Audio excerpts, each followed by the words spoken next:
graduation robes. They have worked hard. It's not easy to be a graduate of the Dominican University because anybody who has studied within the Dominican tradition will tell you that in the Dominican tradition, you don't just get a certificate if you've not worked for it. You need to work very hard, and our teaching method is very unique because we make our students engage text, we make them engage questions, so by the time you graduate, you must have gone through a very rigorous process of intellectual formation, intellectual, moral, and spiritual formation. Intellectual, moral, and spiritual formation. That's what we offer here. And if you engage any of our graduates, you discover that they are very attentive persons, they are very intelligent persons, they are very rational persons, and they are very responsible persons. Lonegan, you know that. Conscious intentionality, that's it. Our students are students who are consciously intentional about the things they do. So,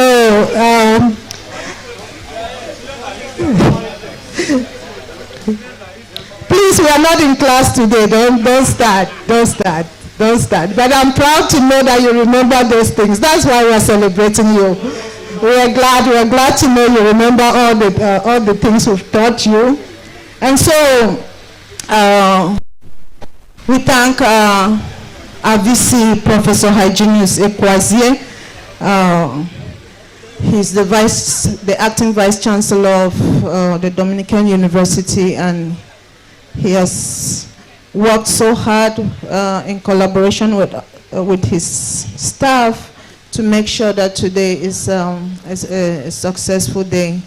And it's been a wonderful experience so far, and we're hoping that the rest of the activities will follow suit.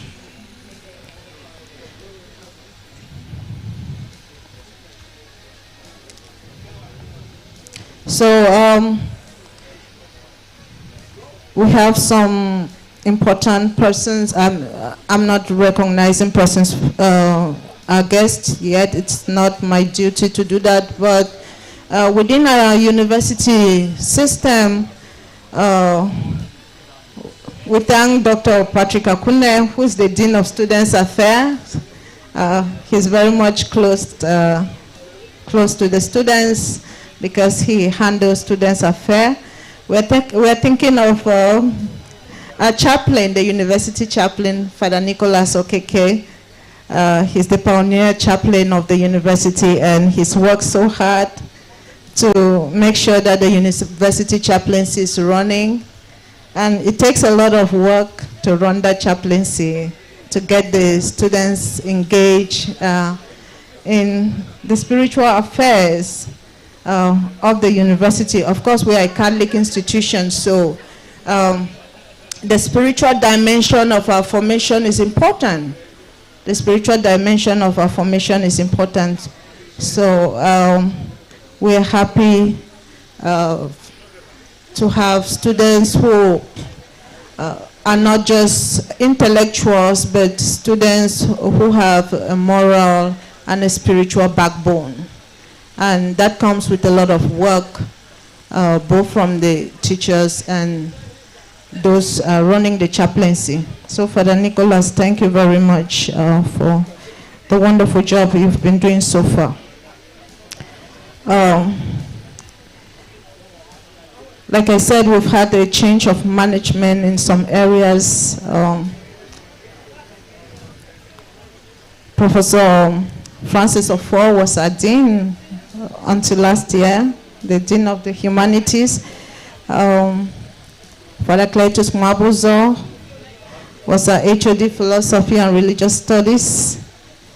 And Father Clement Dioka was the coordinator of the Philosophy and Religious Studies program. They're no longer occupying those offices, but the students who are graduating are the fruits of their labor Like I said, it's not easy to be a pioneer. It's not easy to be a pioneer. When the university opened its doors in 2017, it was the beginning of a building project. It's one thing to get a license. It's another thing to officially begin activities and to make sure that the programs are up and running, to make sure that you have a competent staff, to make sure that you have a competent administrative staff, to have the place running, to make sure that you have finances and the support of well-wishers. Is not easy. It takes a lot of work. And so we celebrate that spirit of resilience, that spirit of building, the spirit, that ability to start from nothing or to start from little and build up to where we are now. Like I was telling our students yesterday, sometimes it's not easy to be a pioneer. It's not always easy because sometimes you can feel that you're, I'll use the word, a guinea pig in a way, as if you're being used to test the waters. But in another sense, it's a wonderful thing to be a pioneer. I think so. It's a wonderful thing to be part of a project from the very beginning, to be part of it fully, to give in your all. You can proudly say, oh, I was there when it started and I contributed this and that to the development of the project. So we don't always have to go to where everything has been set for us. Sometimes we have to be part of the building process. Sometimes we have to be part of the initiation, the initiation process. And that is what we are celebrating today, that spirit of pioneers. And if you look at the university anthem, you will understand the spirit of the pioneer that we're talking about. It's not just the spirit of the pioneer, but it's about what we expect from our students, the kind of spirit they embody, or we can talk about the kind of spirit they embody.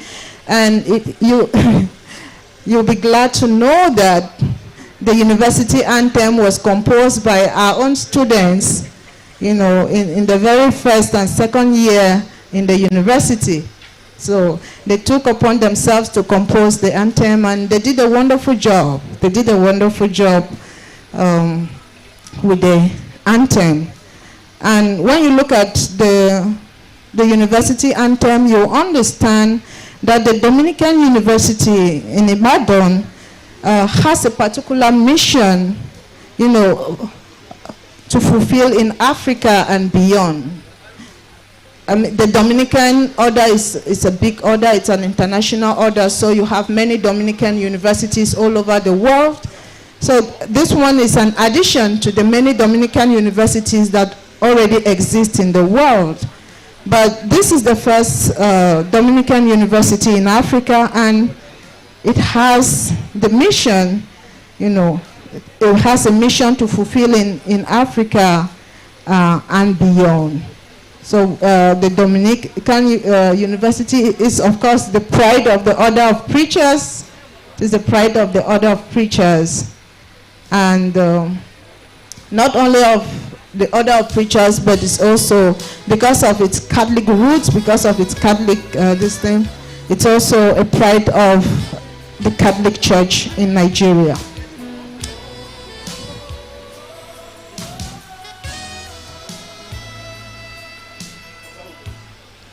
So as a president comes to the green salt.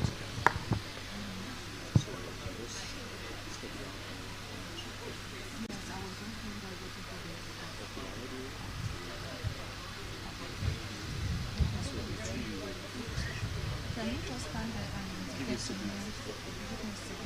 I was just trying to keep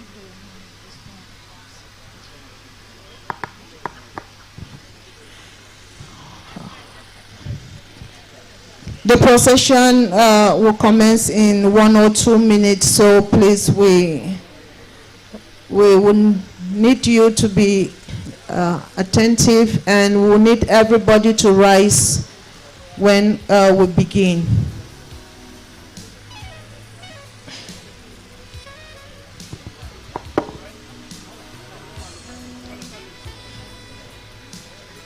Like learning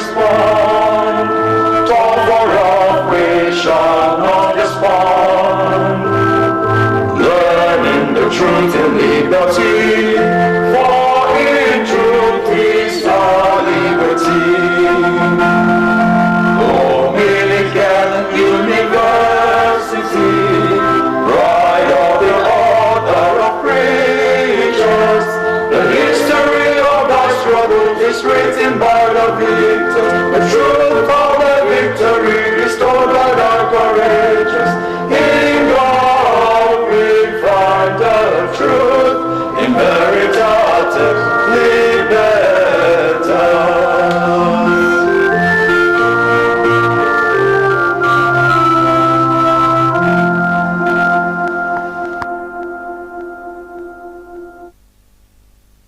We now invite the University Chaplain, Father Nicholas Okeke, to lead us with an opening prayer.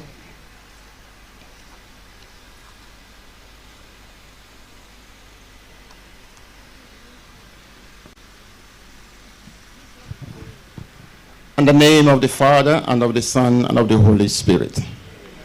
Eternal merciful Father, we thank you for this wonderful day. Thank you for making it possible for all of us to gather here today. Father, we ask for your grace. We ask for your presence. Be with us all. That as we commence this program, everything that we do may be according to your will and give glory to you and for our salvation. We make this prayer through Christ our Lord. In the name of the Father, and of the Son, and the Holy Spirit. I now invite the University Acting Registrar, Father Samuel Onyemba, to... You can be seated, please. Father Samuel Onyemba will continue with the proceedings.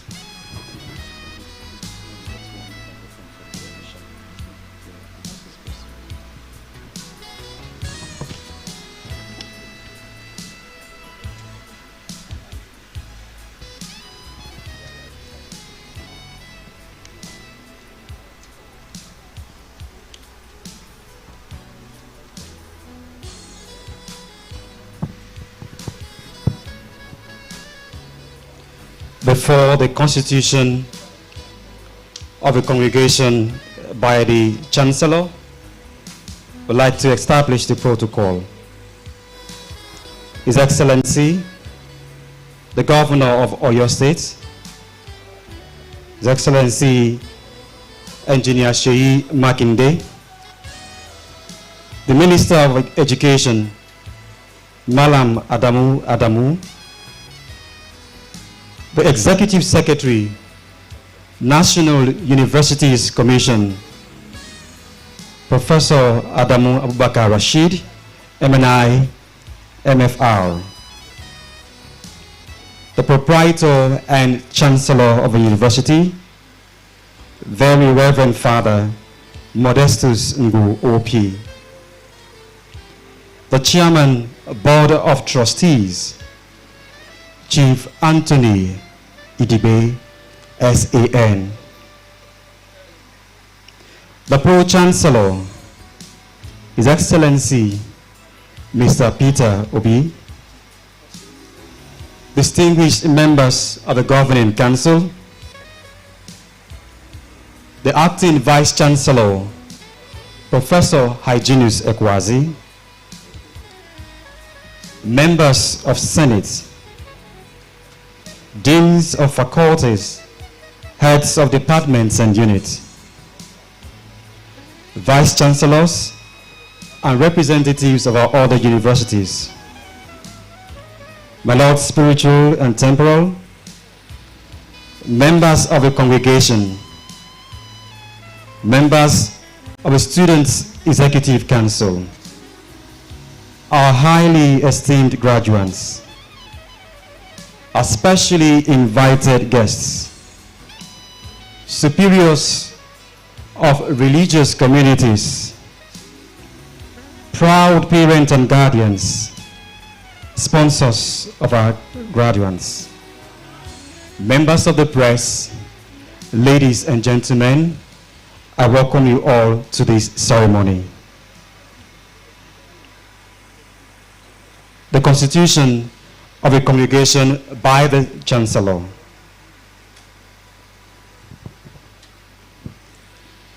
The Dominican University is licensed and empowered to grant degrees, certificates, and other distinctions, as well as awards of medals, prizes, and other titles.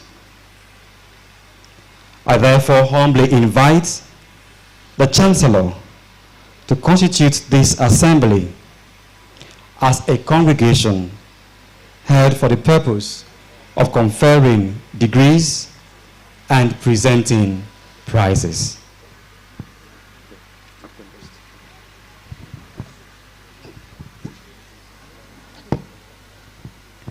I hereby constitute this assembly as a congregation of the Dominican University for the purpose of conferring degrees and presenting prizes.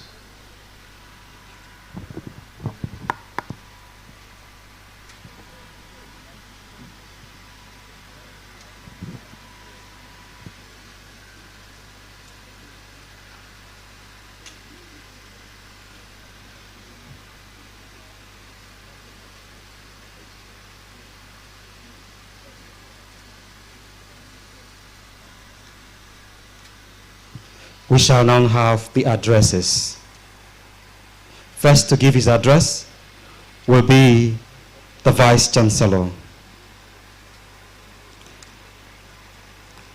I now invite the Acting Vice Chancellor to present his address.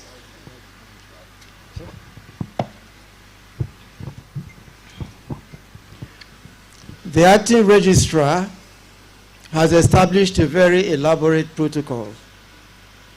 So what I want to do now is assume the permission of the Chancellor and flow with the protocol he has presented. My paper is titled "A Backward Glance Over Traveled Roads Illuminates the Road Ahead." And the paper has very short paper. It has 5 simple divisions. In the first division, I want to talk about my title for that first division is "The Beginning is the End, and the End is the Beginning." The trajectory of education or schooling is clear. It is, in fact, not only clear, it purposefully heads in one direction in that characteristic manner in which one stops at kindergarten, primary, secondary, tertiary. Perhaps the best metaphor for the luminous passage linking all 4 is the revolving door that opens only onto one way. And at the end, like at the very end of it all, comes graduation. The American school system has since evolved a telling name for it: commencement. The beginning, not by any means the end. And I want to quote Paul Silva, the address he made at one commencement exercise. You are graduating, but don't think school is over. The school of life is just beginning. The school of life, the journey of life, and for that matter, all journeys. And for all such journeys, a backward glance over travel routes does indeed illuminate the journey ahead. For Dominican University Ibadan, in the beginning was 800 years of Dominican tradition of education and service to God and to mankind. 800 brick and mortar years of the Dominican tradition of service to God and mankind. Dominican University Ibadan masks 800 years of Dominican tradition of education and service. Dominican University marks 800 years of this tradition of education and service. However, a cursory backward glance reveals merely this. November 22nd, 2016, when the NUC granted the license of operation to the university, and 217, when the university actually commenced operation. My second section, from then till now. DU runs 8 programs: philosophy, Christian religious knowledge, business administration, accounting, mass communication, economics, computer science, and chemistry.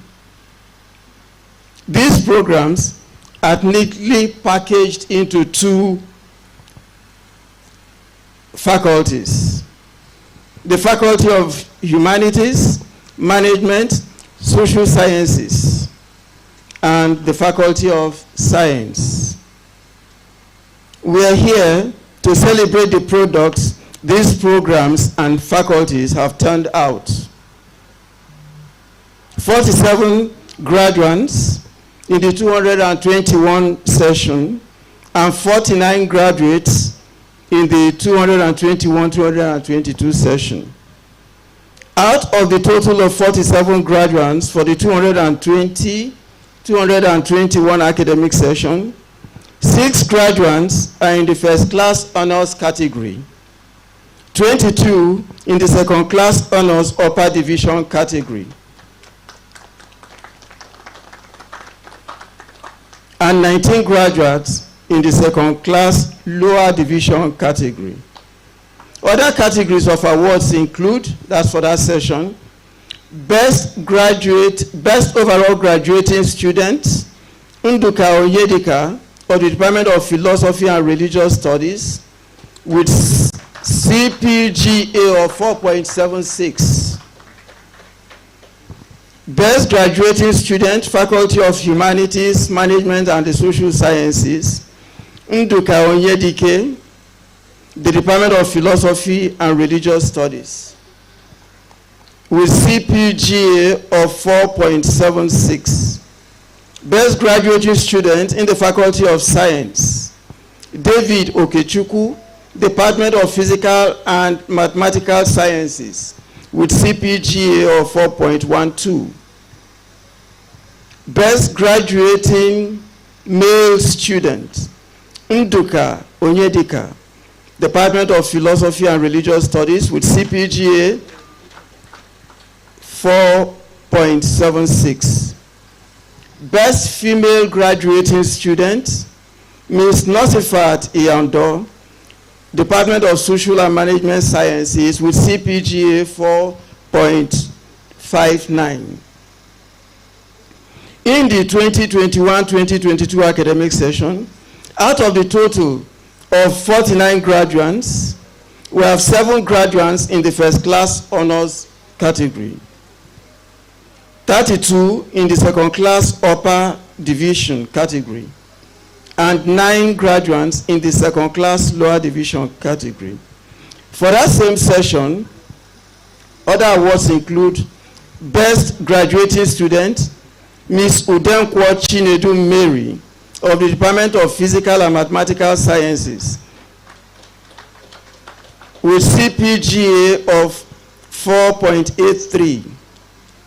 Best graduating student in the Faculty of the Humanities, Social and Management Sciences, Reverend Sister Justina Chinonso Ezike, Department of Philosophy and Religious Studies, with CPGA 4.75.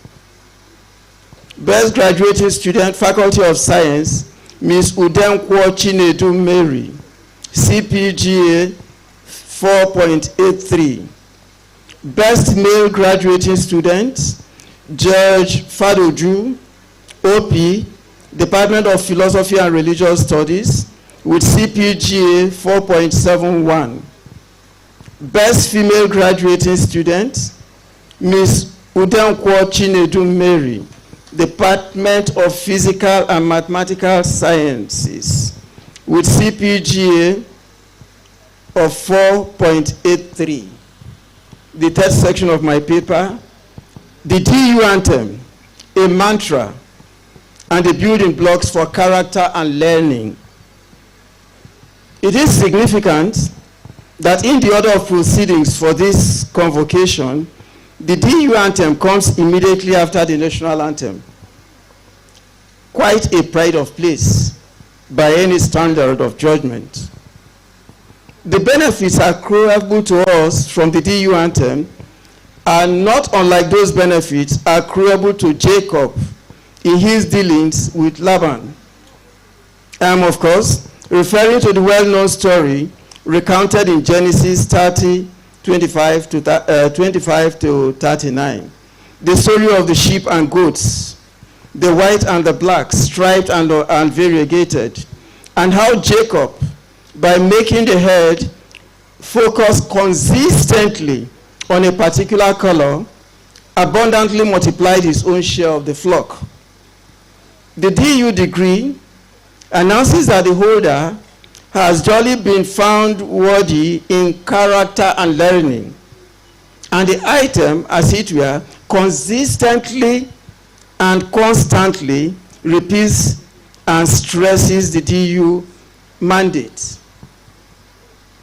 on character and learning, on actualizing the DU vision, on actualizing the DU mission, on propagating the DU values, that is, the DU core values. The anthem is very specific on this, and I quote from the anthem. Through diligence, creativity, excellence, and integrity, we shall seek, find, and spread the truth, for the truth is our liberty. It bears stressing that the DU anthem recognizes only too clearly the value-adding relationship of our core values and our vision and mission. The anthem probably recognizes our core values as a process, our process of imparting character, our process of imparting learning, the process of our students acquiring character and learning, which we are here to celebrate on this occasion of our combined first and second graduation ceremonies. The next section. Notwithstanding who produces the manpower belongs to the government and therefore to the nation as a whole. Reliable statistics indicate that as at August 2022, Nigeria has about 49 federal universities, 59 state universities, and 76 private universities, which means there are more private universities than federal universities, and there are more private universities than state universities. In other words, the private universities contribute significantly to the pool of trained manpower available in the country. It is significant that the federal government has set up quality control measures. And I'm talking of the NUC, the accreditation regimen that the NUC propagates for all Nigerian universities. This is as it should be. The point, however, is this: the government, which so assiduously regulates these private universities, the same government which no doubt recognizes the pivotal role these universities play in the build-up of the country's trained human capital, that same government should give grants to these private universities or access them to funds from TED Fund. The government must invest in all the duly accredited institutions who expand their resources in manpower creation for the nation. Incidentally, only very recently, The Punch, in its edition of Tuesday, December 6, 2022, on page 30, carried in its salvo this observation by the presidential candidate of the Labour Party, Peter Obi, who is also the DU Pro-Chancellor. And I quote, "Our investment in education is low compared to comparable countries. In 6 years, our total investment in education by the federal government is about 3.6 trillion. That is not up to South Africa, which is the second biggest economy, and about the same year. In 2020, their budget for education is giving us 380 billion rands. If you convert this, you see the huge difference." End of quote. This low level of investment in the country's educational sector is evident in many regards, and not the least so in government attitude to private universities as regards funding. My conclusion. And so today we celebrate. There is indeed a time for everything. For these graduates, a time to celebrate, while they gird their loins for the much greater work in the school of life. For all of us here today, our ardent wish is peaceful celebrations and a safe journey back home. Thank you.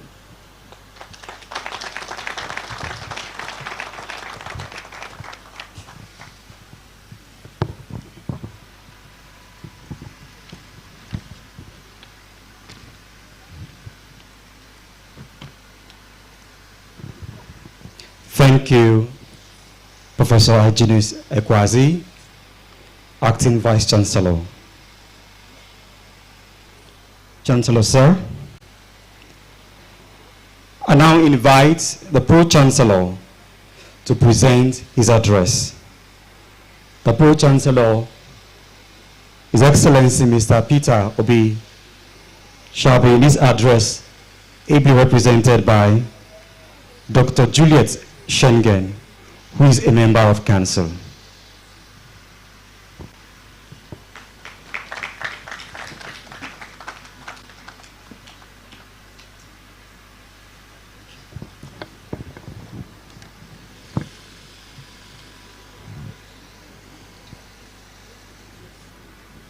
The Proprietor and Chancellor, Very Reverend Father Modestus Ngu OP, the Chairman, Board of Trustees, Chief Anthony Idigbe, son, and members of the board,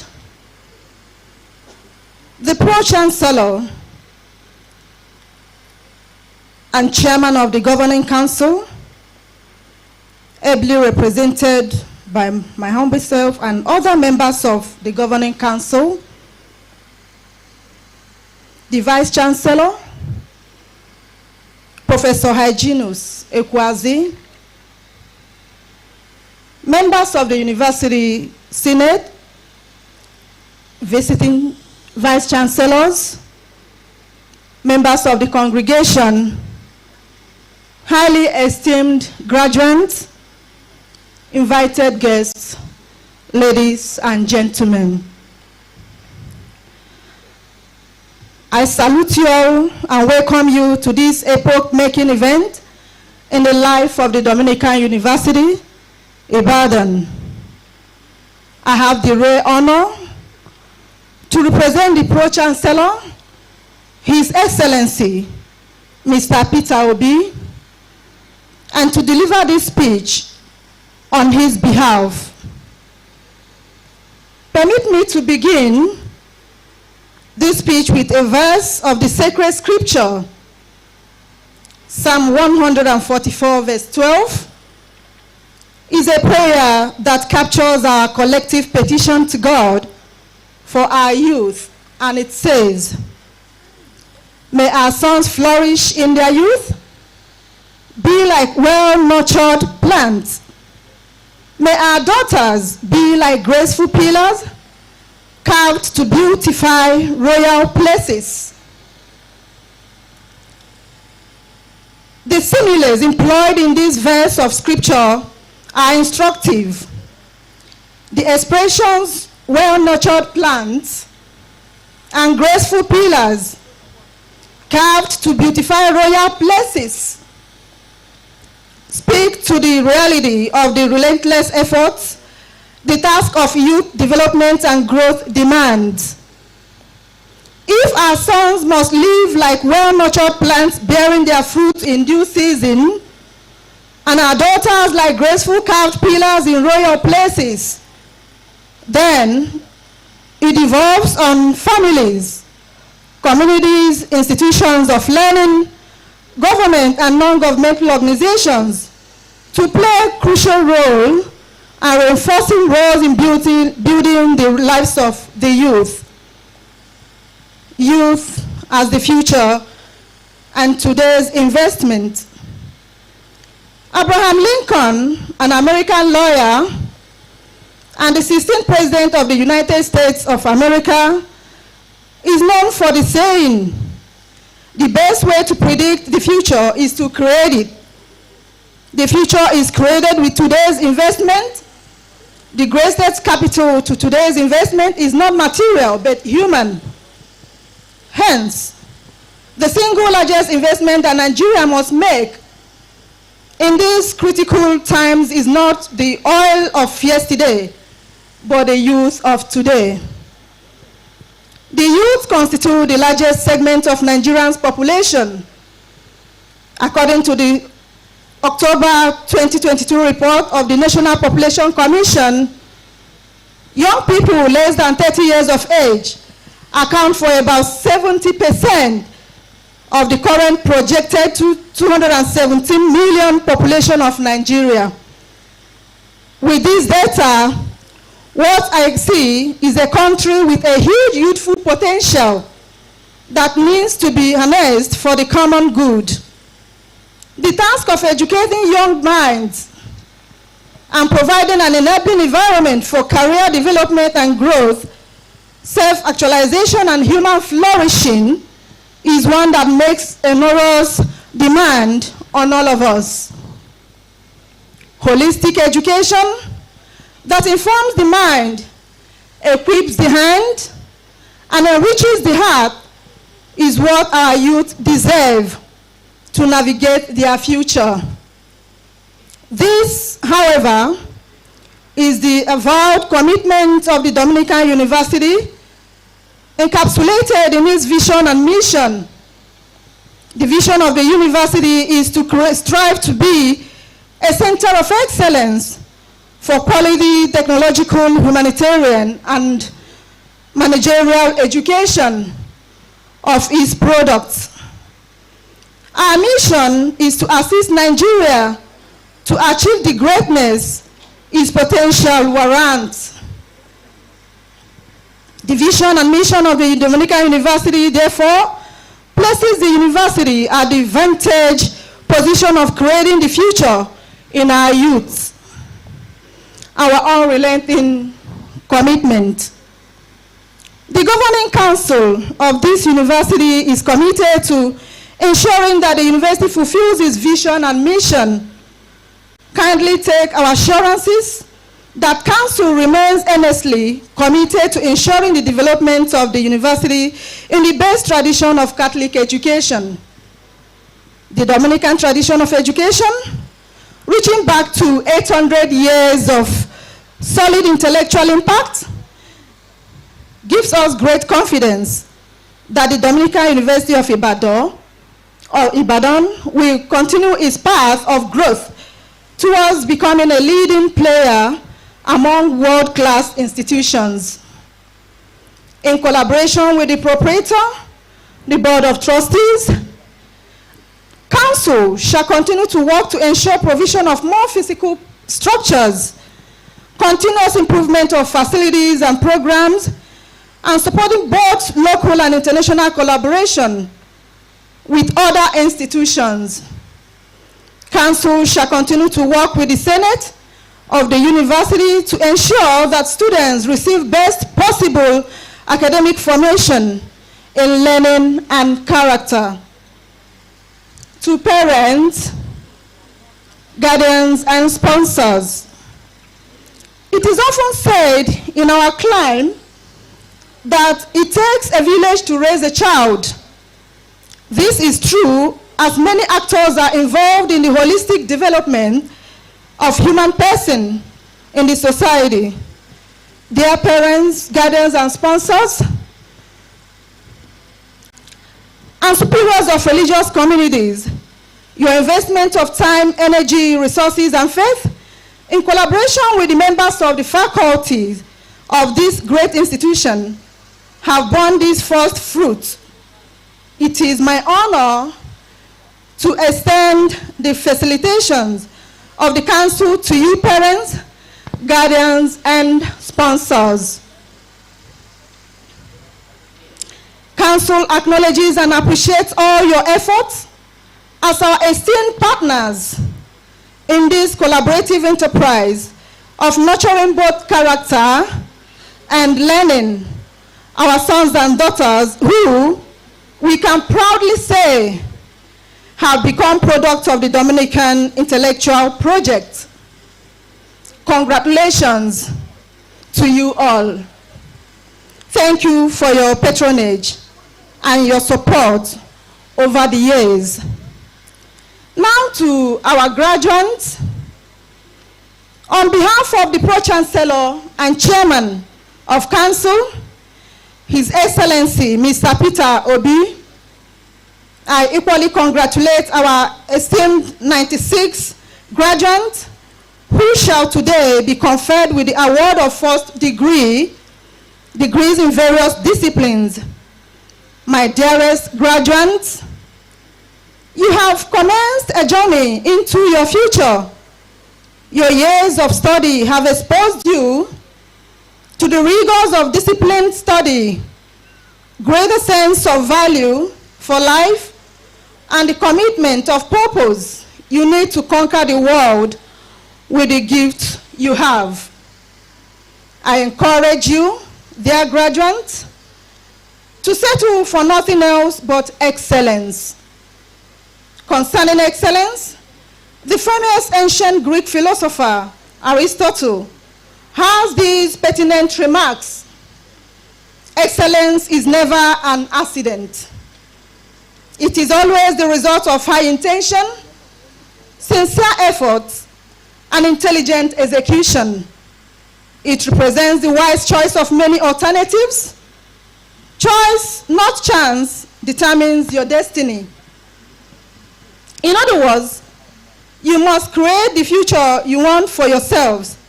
You must make a choice today to put in concerted effort, regularly reevaluate the ideas and values you live by, continuously seek self-development and community-oriented initiatives, and remain focused on your goals. Be optimistic in all your life goals. Life is a teacher, and learning never ends. You will make your mistakes, learn from them. You will receive commendations, but do not be fixated on them.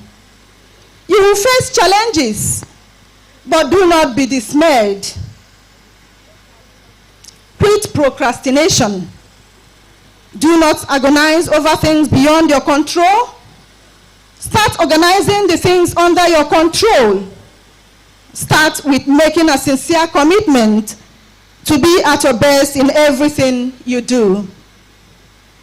By virtue of this ceremony today, you have become the first set of alumni of this university. You must pledge to be good and responsible ambassadors of this university. Your alma mater. We do our best to keep track of your progress. Like a mother watches out for her children. Do make us proud. Go and set the world ablaze with the values you have acquired from this university. Be audacious about your career aspirations. Believe in the beauty of dream. For as Eleanor Roosevelt says, it is to those who believe in the beauty of their dreams that the future belongs. The time to begin is now. The time is now, and the future is here. Start creating, pursuing, and living the future you wish to have. The future is in you. God bless Dominican University, Ibadan, and I thank you all for listening.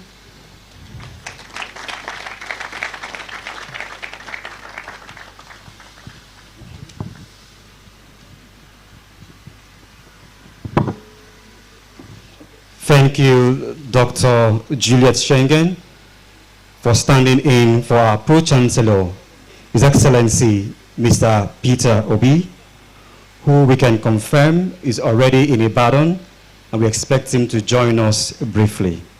We have reserved a seat for him, and he will join us briefly. Chancellor, sir. I now invite Mr. Peter Amango to deliver the convocation lecture. Sir, please rise, while I also invite Dr. Victoria Akolewo, the University Orator, to read his profile.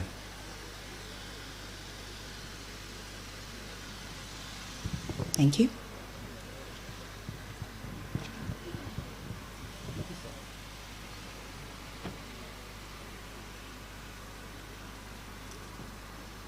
Mr. Chancellor, sir, permit me to stand on the protocol already established by the Registrar of the Dominican University, Ibadan, as I read our guest lecturer's citation. The profile of Mr. Peter Amango. Mr. Peter Amango is the chairman of the Globals Bank Limited and the former group managing director and chief executive officer of Zenith Bank PLC. He is an experienced board director, having served on the board of several companies in the past 20 years in various positions, as the chief executive officer, as the non-executive director, and as chairman. He was a pioneer director of the Zenith Bank UK, pioneer director of the Zenith Capital Limited, and pioneer director of Zenith Trustees Limited. He was also the chairman of Zenith General Insurance Limited, chairman of Zenith Life Insurance Limited, chairman of Zenith Securities Limited, chairman of Zenith Pensions Custodian Limited, chairman of Zenith Nominees Limited, as well as chairman of other subsidiary companies in the group. Mr. Peter Amango has also served on the boards of the FMDQ Group, the Nigerian Interbank Settlement System PLC, NIBSS, and the Financial Institutions Training Center, FITC, among others. Prior to his banking career, he was a senior consultant with PricewaterhouseCoopers, where he covered assignments in assurance services, taxation and consulting in financial services, manufacturing, and general commerce. He has delivered papers in several programs on board leadership and governance, on digital banking, risk management, as well as other areas of banking. Mr. Amangbo holds an MBA degree from the Warwick Business School, United Kingdom, and a Bachelor of Engineering degree in Electrical and Electronic Engineering from the University of Benin. He is a Fellow of the Institute of Chartered Accountants of Nigeria, ICANN, a Fellow of the Chartered Institute of Taxation, and an alumnus of the Advanced Management Programs in INSEAD, France, and Harvard Business School, USA. Mr. Peter Amangbo also holds a diploma in corporate governance, as well as a certificate of the International Directors Program, both from the INSEAD. Mr. Chancellor, sir, principal officers of the Dominican University, invited guests, ladies and gentlemen, I present to you the lecturer for the first convocation lecture of the Dominican University, Ibadan, Mr. Peter Amangbo.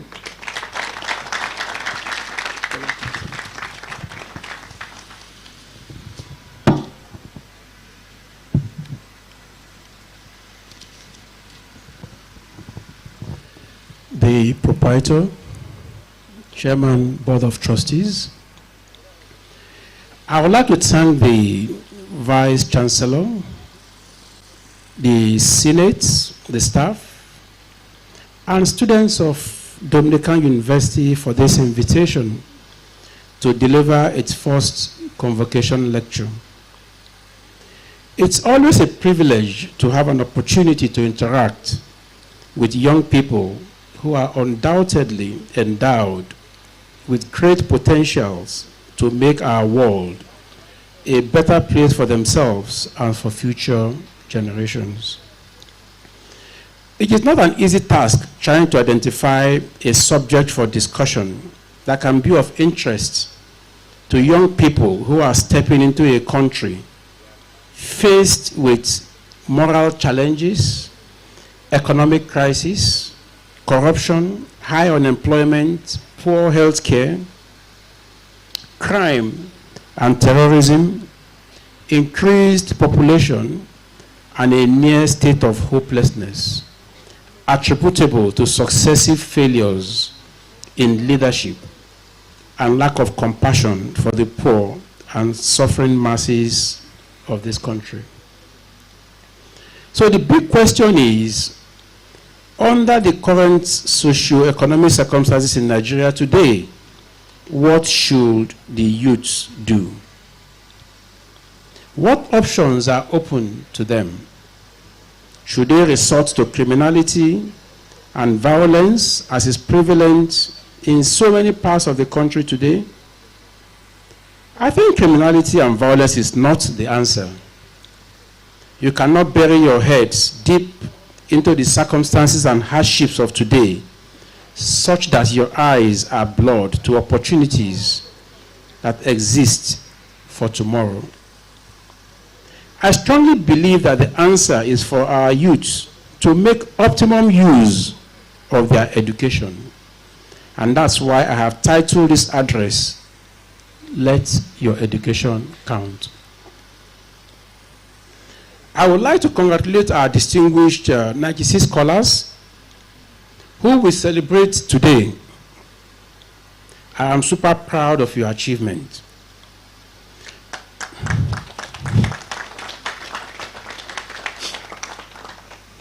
You graduated at a time of unprecedented global catastrophe. It is, however, not all bad news, as you all survived the pandemic, and today you are all part of history. It is a great privilege to be pioneer students of this young but vibrant institution, founded by the order of preachers.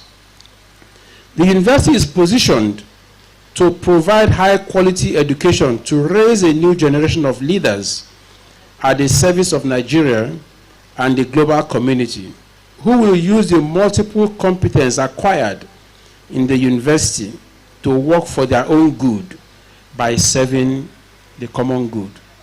That's a quotation from your own university mission statement. The Order of Preachers was founded in 1216 and have been actively involved in university education since then. They have produced great scientist and philosopher Albert the Great and philosopher and theologian Thomas Aquinas.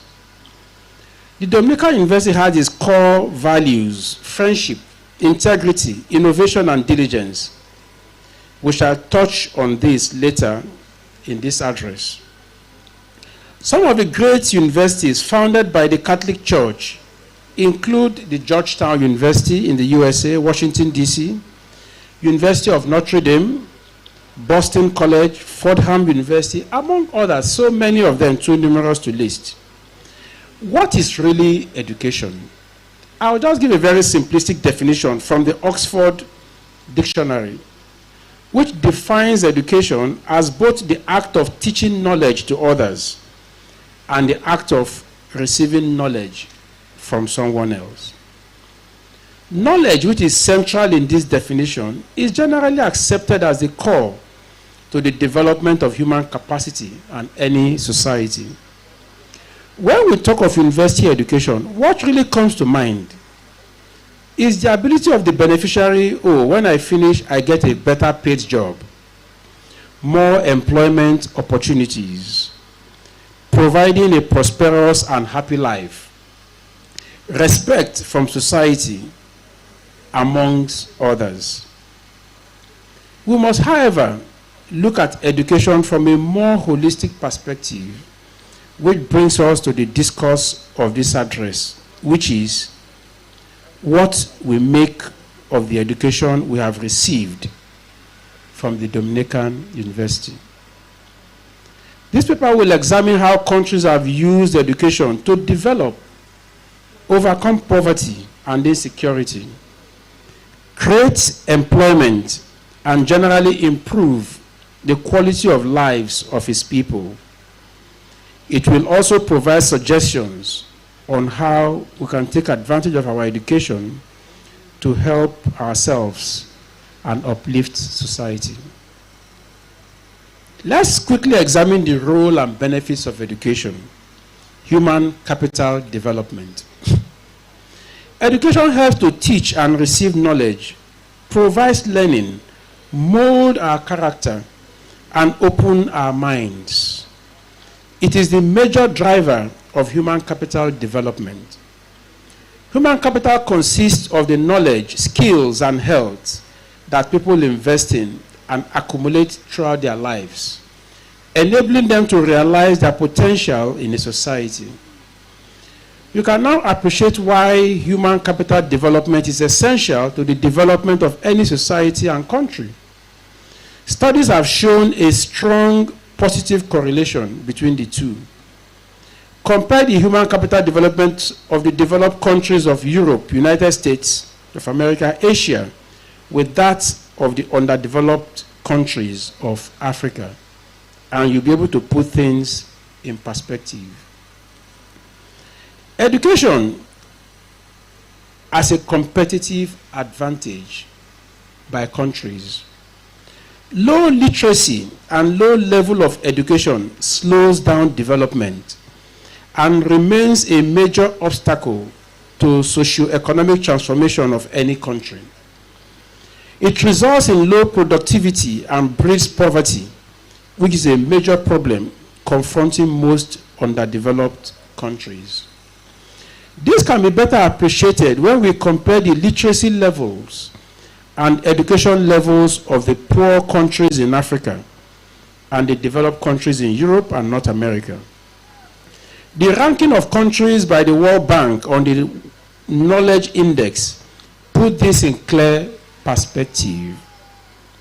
Nigeria is currently ranked 118 out of 140 countries, while it is ranked 116 out of 141 in the Global Competitive Index. Other African countries are in the same bucket. The National Bureau of Statistics, NBS, 2022 National Multidimensional Poverty Index, the report was only released in November, revealed that 133 million people, representing 63% of the Nigerian population, are multidimensionally poor. The report also stated that 50% of the multidimensionally poor suffer lack of education, inadequate health care, food, housing, and others. Export of skilled manpower and entrepreneurs. As a deliberate strategy, some countries have developed their educational sector and manpower base to feed other countries with deficit or lack of skilled workforce. This has enabled these countries to achieve multiple benefits, which include population control, foreign exchange earnings through personal home remittance, royalty, technical fees, and better knowledge and exposure for its people. A good example of this is the activities of Asian nationals in Nigeria. Today, the Indians and the Chinese control the manufacturing sector in Nigeria, while the Lebanese are very prominent in the retail and service sectors. They were able to achieve all this because of the large skilled workforce and entrepreneurial knowledge available in their countries. In 2019, it was reported that 30% of the teaching staff in the Harvard Business School are of Indian descent. I didn't say Asian, I say India as a country. They produced 30% of the teaching staff of the Harvard Business School. This did not happen by chance, but by deliberate planning, investment of resources, and consistency in execution of this plan over time. India has some of the best engineering and technology schools in the world. The Indian Institute of Technology stands out. Their graduates are sought after all over the world.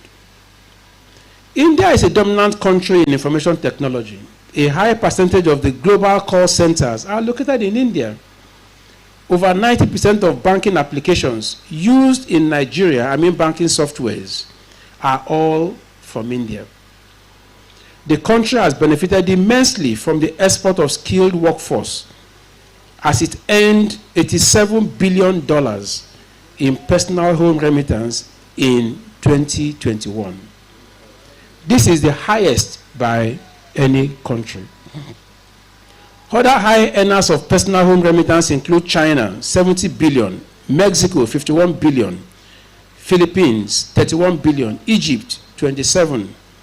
Nigeria, I think we even tried. We are ranked 10th with earnings of 14 billion. Education as a source of revenue for countries. Education is a major industry in many developed economies. The revenue potential from international students alone is more than the revenue from natural resources, which most poor countries survive on. The paradox is that the largest flow of international students to these developed countries is from the developing countries. So this is like the poor feeding the rich. 67% of all international students in the OECD area come from developing countries. The USA Department of Commerce reported that international students brought in $45 billion in 2018 to the United States of America. This represents about 2.5% of the GDP of the USA. Contrast this to the $32 billion earned by Nigeria from oil and gas. The contribution of school fees from international students to the GDP of the United Kingdom, Canada, and Australia also range between 1% to 2.5%.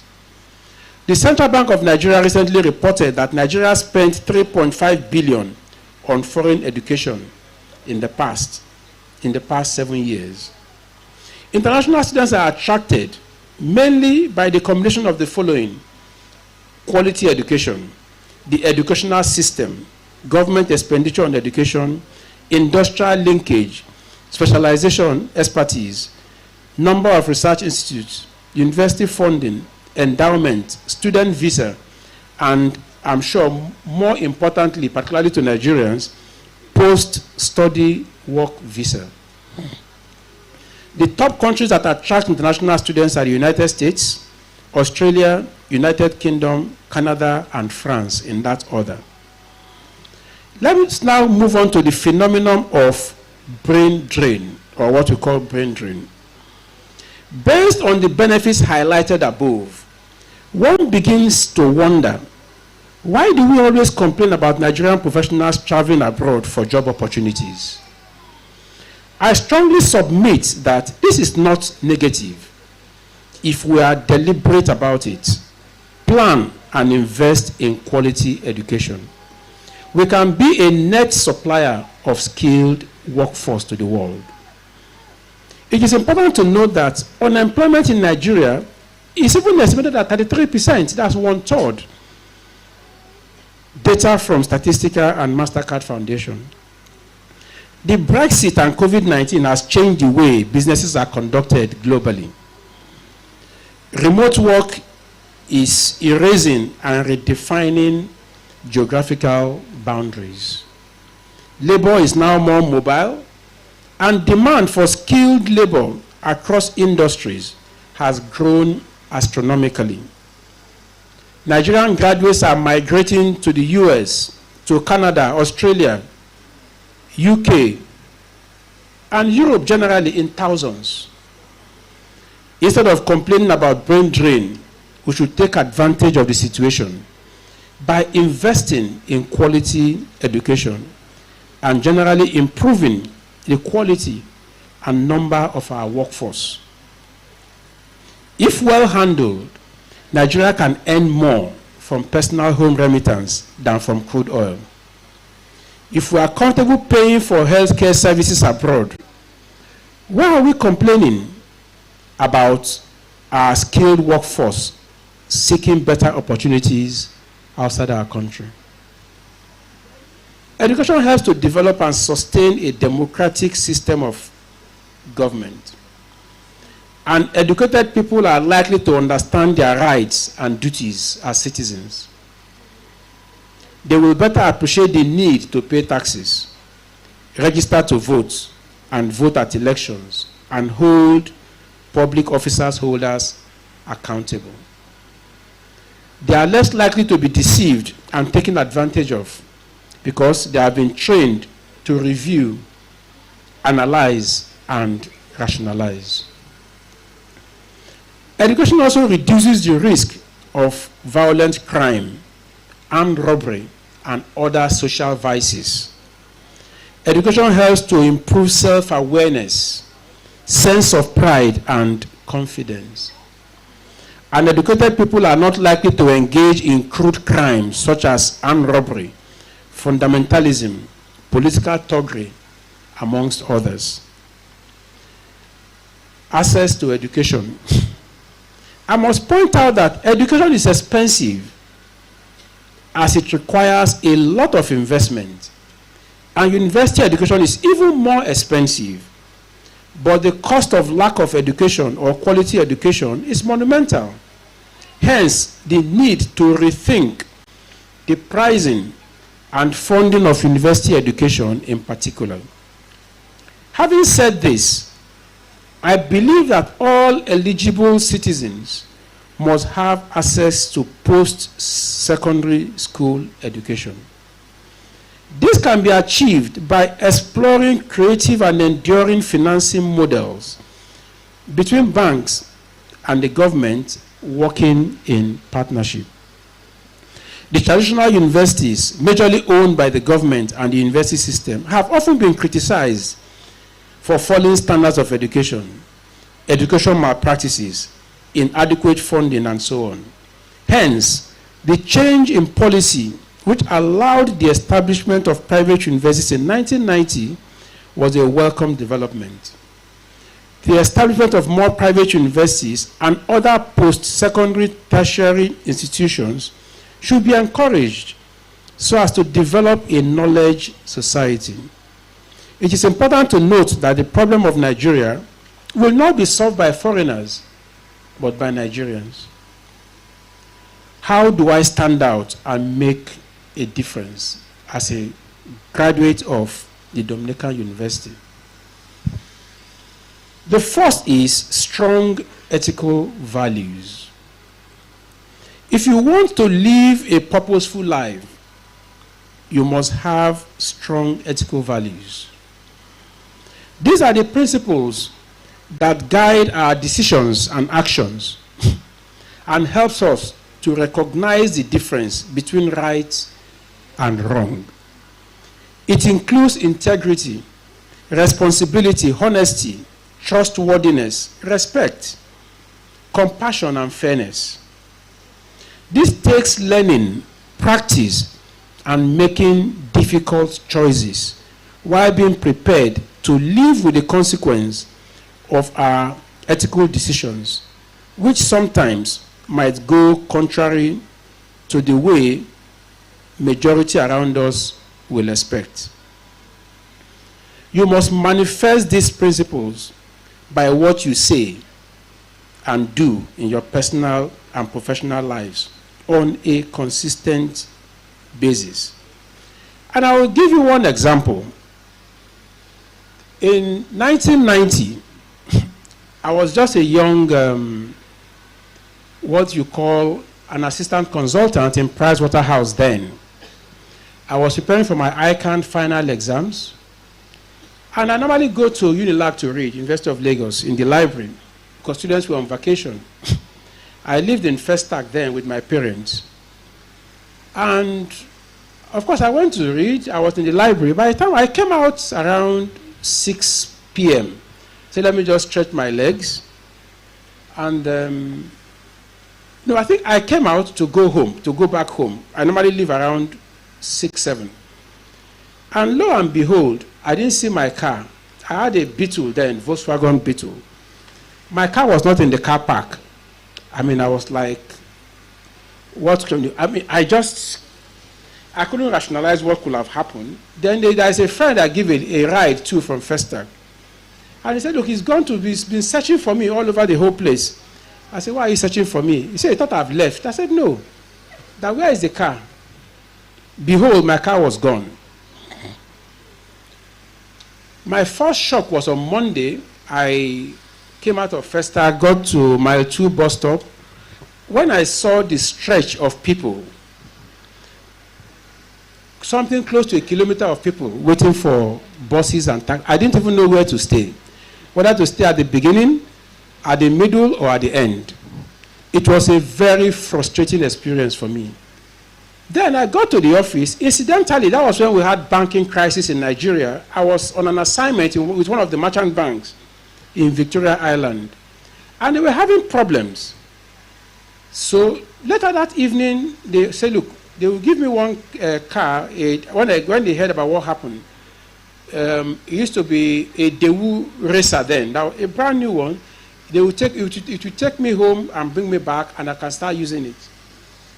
I now look at it that if as an audit staff, why will I take such a gift from my client or such a favor? So I declined and continued. I never knew the extent of their problem. The next day, just doing my innocent work, they came and offered me some money. In the present day Nigeria and economy, the amount could be very mind-blowing. I'm talking of ₦1 million as at that time. And I didn't even think about it. Of course, I said, look, let's assume that this conversation did not take place. And that was it. The problem started. Of course, the bank is no more today. Today, it is history. Why am I talking about this? And it's based on what I mentioned earlier. We must have very strong ethical values, not just immediate gain and gratification, and be ready to stand for whatever it is. I was in pain then that I've had a car ride from when I finished school, and now I have to start jumping from one bus to the other. But that immediate solution which was being presented, of course I knew it wasn't real, and I just had to turn it down. So it's important for us to know that people that come across will always recognize and respect us for our beliefs and actions. And you will all be sought after where principles are required. And I make bold to say that those are the things that I will say also help me as the managing director, CEO of the bank where I retired in 2019. As you grow in your personal and professional life, they act as your moral compass. In my professional life, I have learned to ask 3 questions before making any decisions or before approving any proposal. The first is it legal? That's the first question I will always ask. If whatever you bring to me, is it legal? If you told me yes, it's legal. Sorry, is it economic? Can we make profit from it as a business? Because that's why we're a business. If you say yes, the second thing is it legal? If you say yes, the third question is it ethical? And if it fails any of these 3, I will turn it down. The ethical questions can be very, very tricky when you want to rationalize. And people will come with all sorts to rationalize ethical behaviors and values. But it's important, and one single test for me is, if tomorrow the papers publish it, that look at what you did and what your organization did, will you be proud of it? If the answer is no, then you put a very big question mark on that. The second point I want to note is you need to be focused as a human being. You must be clear about what you want in life. In all situations that you will come across, you have to develop the ability to make choices based on your goals. You need to have direction and not allow yourself to be blown in different directions by the tide of life. Although life comes with its ups and downs, you must be resolute such that for every fall, you must develop the will and inner strength to rise and stay in the race. You must learn to run your own race and do not allow the success or position of others to determine your destiny. Instead, use them as motivation to sharpen your own focus. Set reasonable and ambitious goals. Aim high and work towards it. Compete, but be fair. Pace yourself, as life is a marathon and not a sprint. Be compassionate about what you do. That's another point we need to be very, very mindful of. Your attitude in life is very important, be it in your personal life or in your work. Your good grade or class of degree is great, but it is not adequate to guarantee success. Your attitude to work and life is even more important. You need passion, you need hard work, and perseverance in all that you do. 2 Thessalonians chapter 3 verse 10 says that the one who is unwilling to work shall not eat. So it's always been there. When you observe people who are at the peak of their game, at the peak of their career, you will feel the positivity and strong vibes all over them. just like a typical successful sports person. Zig Ziglar once said, "It's your attitude, not your aptitude, that will determine your altitude." Continuous learning. I've heard so many people say even today that as you graduate, it's just the beginning. Life is actually a journey. You must never stop learning, as life itself is a school. Most successful. We shall begin with the Faculty of Humanities, Management, and Social Sciences. To our dear graduates, will the graduates in the Faculty of Humanities, Management, and Social Sciences please stand?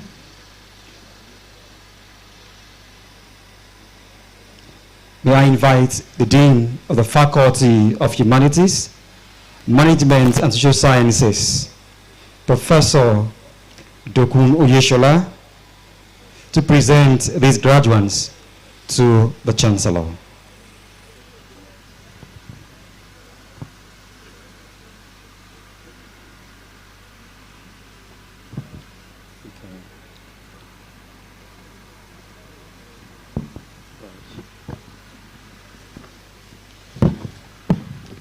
Chancellor, in the name of the Faculty of Humanities, Management, and Social Sciences, and at the authority of the Senate, Chancellor, in the name of the Faculty of Humanities, Management, and Social Sciences, and at the authority of the Senate, I present to you the persons standing and those absent for sufficient cause and for whom I stand proxy, who have been found worthy, both in character and in learning, to be awarded the degree of Bachelor of Arts, Philosophy and Christian Religious Studies, and Bachelor of Science, Mass Communication, Business Administration, Accounting, and Economic of the Dominican University, Ibadan.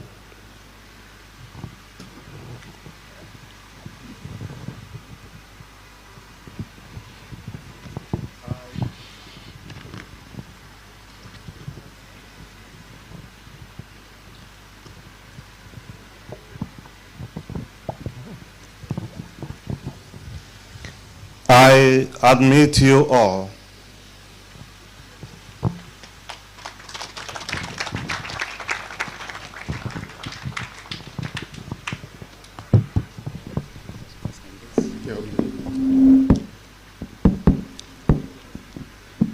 List of graduates, those coming out with first-class honors during the 2020 and 2021 academic sessions. Faculty of Humanities, Management, and Social Sciences. Beginning with Department of Philosophy, we have 4 candidates who are coming out with first-class honors. The first candidate is Induka Emmanuel Oyedika.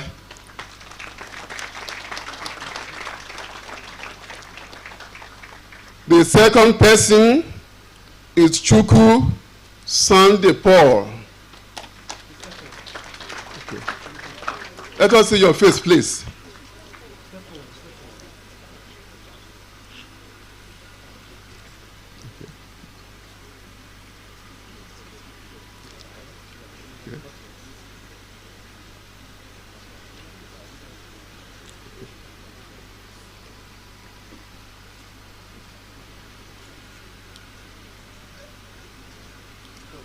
The third person is Obialoso Anthony Usodima.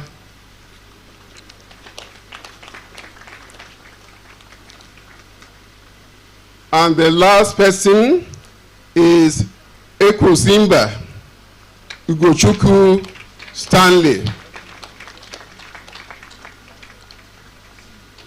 Okay. Okay. We are now moving to Department of Business Administration. There is only one candidate, first class honors, and he is Inyanda Novitiate Oluwa Sijibomi.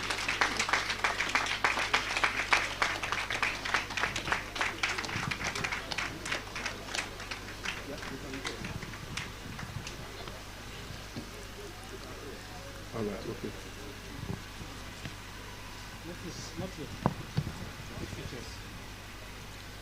Come back, yeah, okay.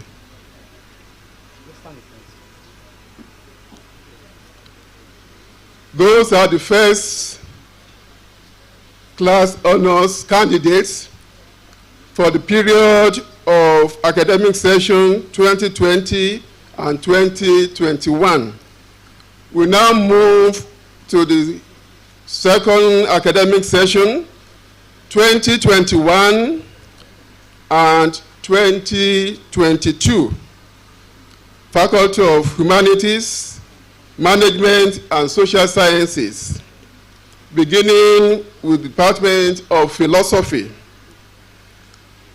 For we have 3 candidates who are coming out with first class honors. The first candidate is Fort Joe George. Fort Joe George.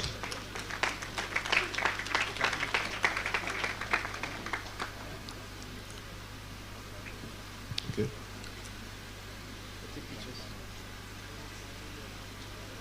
Smiling candidate. Okay. The second person is Okonkwo Christian Chukwu Emeka. Okonkwo Chukwu Emeka. Okay, it's not around. And the third person there is Obasi Vincent Chibueze.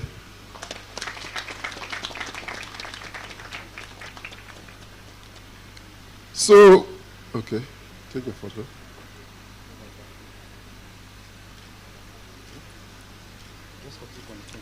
Okay.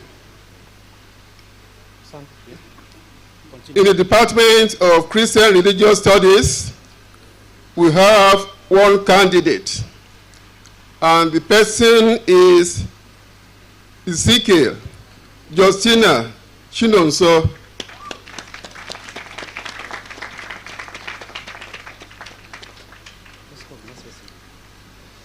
In the Department of Mass Communication, we have one candidate, first class, Ugu Luveth Vivian.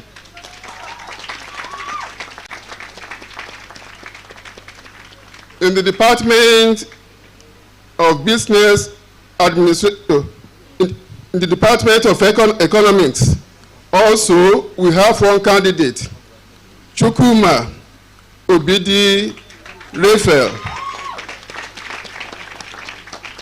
And the Department of Business Administration, one candidate also, Kaji Awuja Chidoma Mary.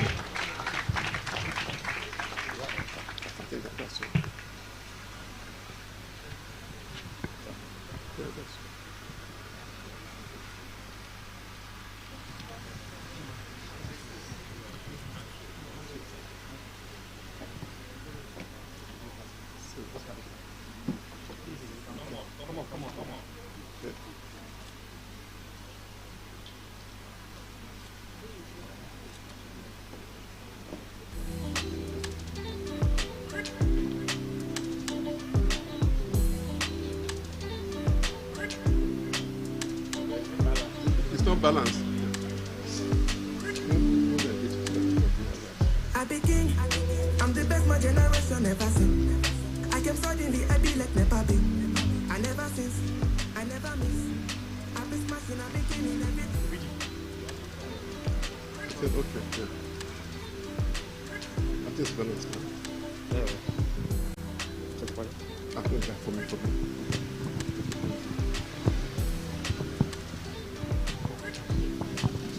Okay, of time. Okay.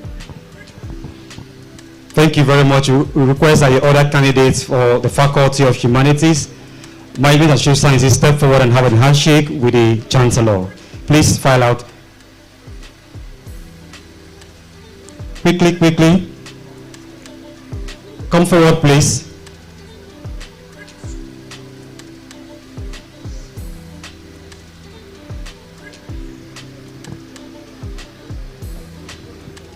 Thank you. Keep moving. Thank you.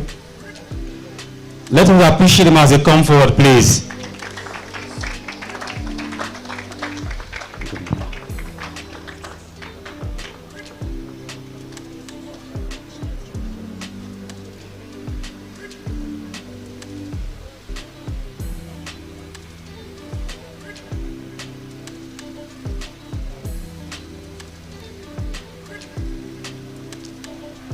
Please, forward. Let's shake and move. Go.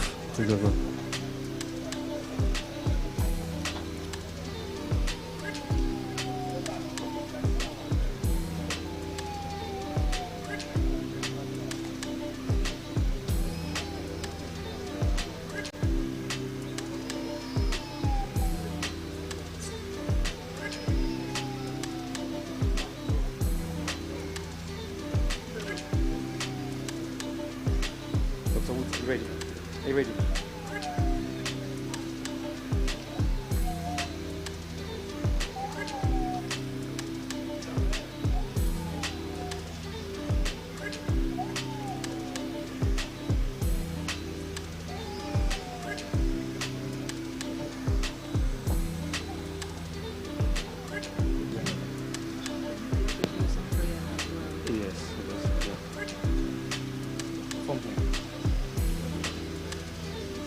Okay.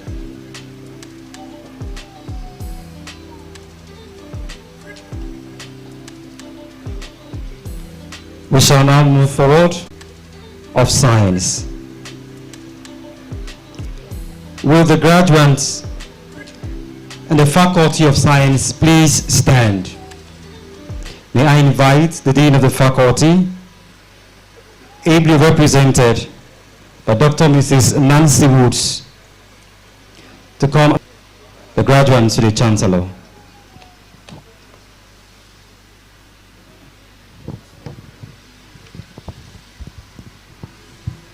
Chancellor, in the name of the Faculty of Science and by the authority of the Senate, I present to you the persons standing and those absent for sufficient cause, for whom I stand provided the degree of Bachelor of Science, Computer Science of the Dominican University, Ibadan.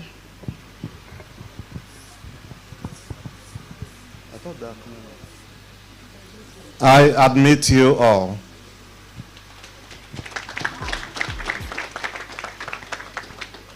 I will now call the name of the first class candidates. For the first session, there was none. And for the second session, that's 2021-2022 academic session, we have one first class candidate, Miss Chinedu Mary Udenkwo. Please come forward.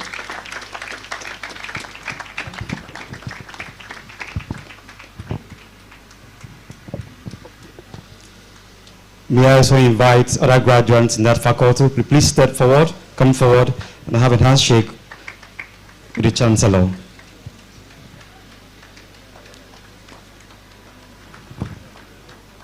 Don't go yet, we'll take pictures together. Don't go yet. Come forward.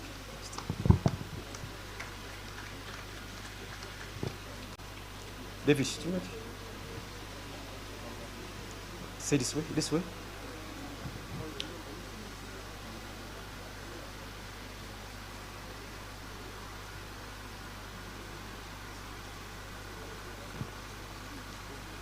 Okay, together, come this way. Music.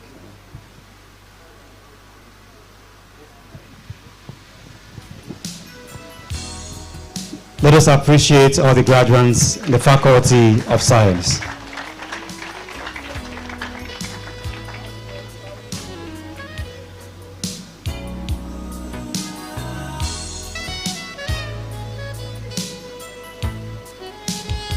Thank you.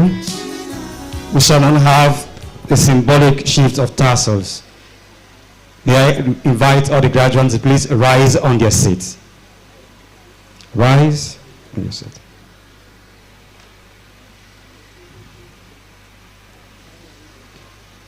Make sure your tassel is on the right. This is a rite that symbolizes your graduation from the university. The tassel should be on the right, and we shall turn it to the left very soon. You turn your tassels to the right firstly.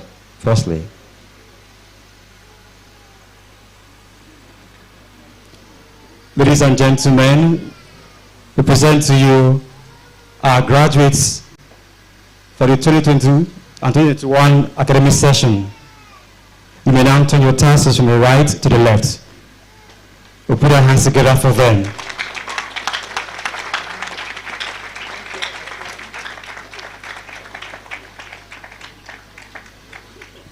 Thank you. Please be seated.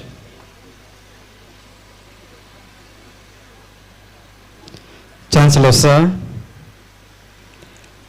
I have the honor to present to you some first-degree graduates who have merited awards based on academic excellence and commendable achievements in the 2020, 2021, and 2021 to 2022 academic sessions. The prizes and awards are as follows. We shall take only the university level prize and the faculty level prize. May I refer you all to page 23 of your brochure. For the Father Joseph Kenny Memorial Prize for the overall best graduating students, sponsored by the Nigerian Field Society, we have Nduka Onyedika. Let's appreciate him.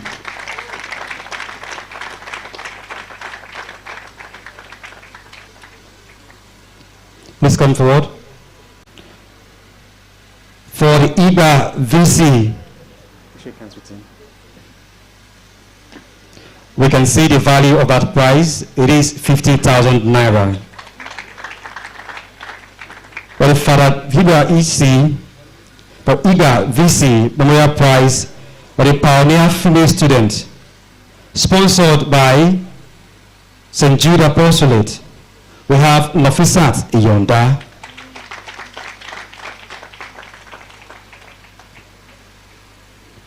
And for the Archbishop Felix Alabajo Prize for the overall best behaved students, sponsored by the Dominican Institute, Samonda, Ibadan, we have Samuel Chukwudi Wosu.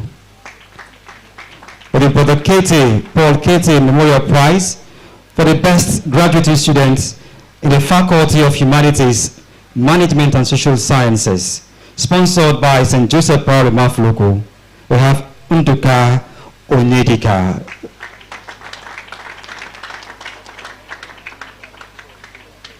And for the Archbishop Gabriel Leke Abegori Prize for the best graduating student in the Faculty of Science, sponsored by the Dominican Institute, we have David Okechukwu. We move over to the prizes for the 2022 set. For the Father Joseph Kenny OP Memorial Prize for the overall best graduating student, sponsored by the Nigerian Field Society, we have Nduka Onyedika. And for the Archbishop Gabriel Leke Abegori Prize for the best graduating student in the Faculty of Science, sponsored by the Dominican Institute, we have David Okechukwu. We move over to the prizes for the 2022 set. For the Father Joseph Kenny OP Memorial Prize for the overall best graduating student, sponsored by the Nigerian Field Society, We have Mary Chinedum Udenkwo. We have Clement Tulen OP Memorial Prize for the overall best graduating female student. We also have the same person, Mary Chinedum Udenkwo. So we have double applause for her. For the Bishop Ayo Maria Atoyebi OP Prize for the overall best behaved student, sponsored by the Dominican Institute, Ibadan. We have Jeremiah Ajisafe. For the Father Peter Otilio Memorial Prize for the best graduate student in the Faculty of Science, sponsored by St. Thomas Aquinas Priory, Ibadan. We have Mary Udenkwo Chinedum. Triple applause for her this time.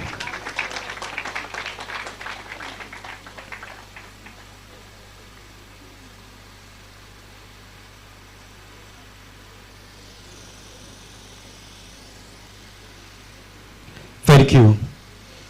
Chancellor, sir, you may have your seat.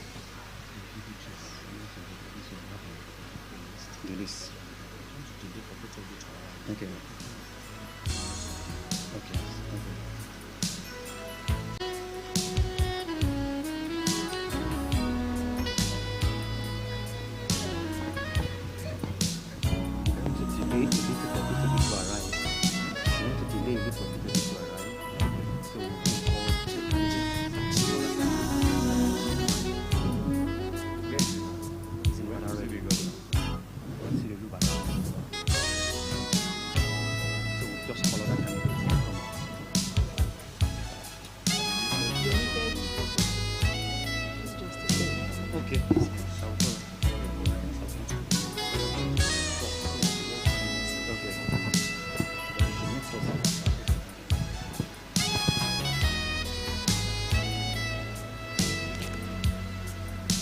Chancellor, sir, may I crave your indulgence to still rise again to give a handshake to the awardees.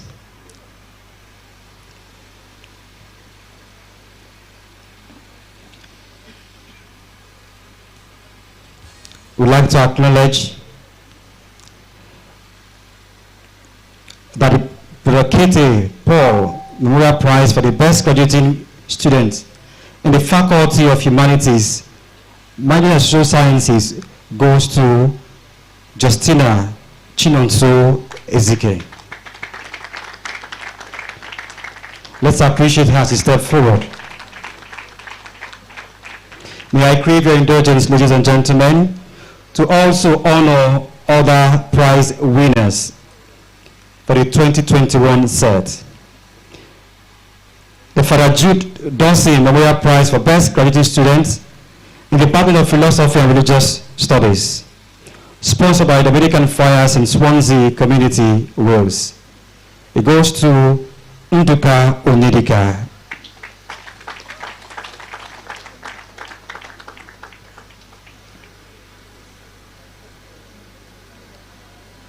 Busy.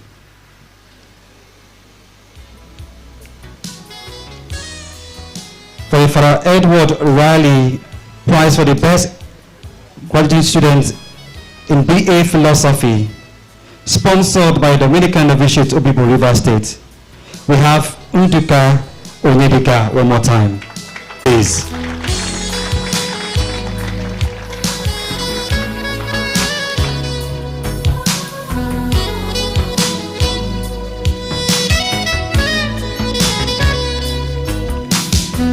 Please remain standing, don't go back, you stand here. So we don't have to come back all the time. Come back. It's all okay. For the Brother Stephen Lucas Memorial Prize for the best graduate students and the best long essay in BA Philosophy Program, sponsored by the Society of Vocation Support, we have Franklin Ije.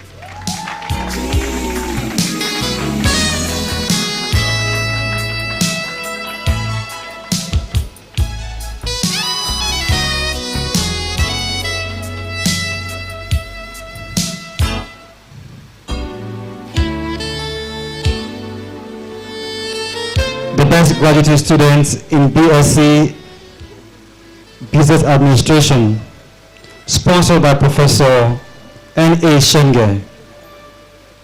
We have Olatunde Augustine Olabirijo. He is not here, but for sufficient cause is not here. The best graduate student in BSc Accounting, sponsored by Professor Lakin Arubode. The prize goes to Nafisat Iyonde.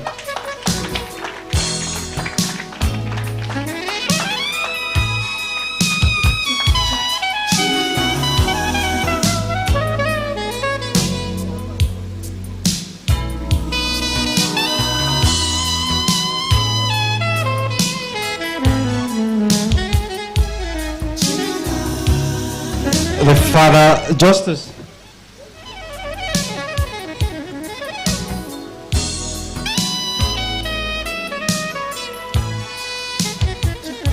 The Father Justice.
We apologize for that break. Chancellor, sir.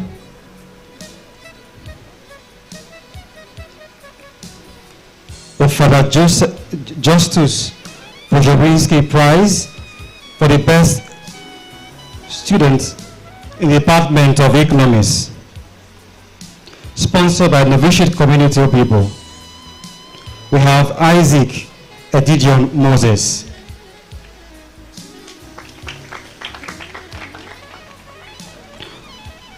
The prize for the graduate students with the best project in BSc Economics, sponsored by Dr. Adeliji Adedoku. We have Isaac Moses Edidion. The best graduating male student in the Department of Physical and Mathematical Sciences, sponsored by Verbum Networks Ibadan. The prize goes to David Chibueze Okechukwu. Let us congratulate as he comes forward. The prize for the best programmer in BSc Computer Science, sponsored by Cinematics NG Lekki, Lagos. The prize goes to Hector Francesco Ignatius Iboko. The prize for Jude Dawson OP, Memorial Prize for the best graduate student in the Department of Philosophy and Religious Studies, sponsored by Bob Kevin Foundation. It goes to Justina Chukunonso Ezike.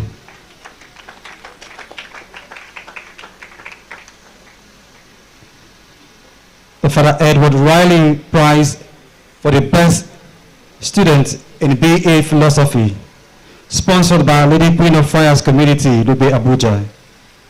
The prize winner is George Fojo OP.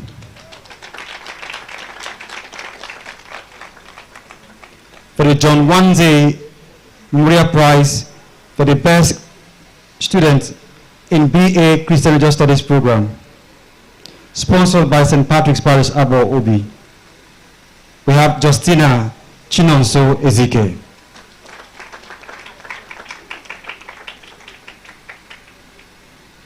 The Brother Stephen Lucas Memorial Prize for the best graduate students with the best long essay in BA Philosophy program, sponsored by Society for Vocation Support. We have Christian Chiebuka Anokute.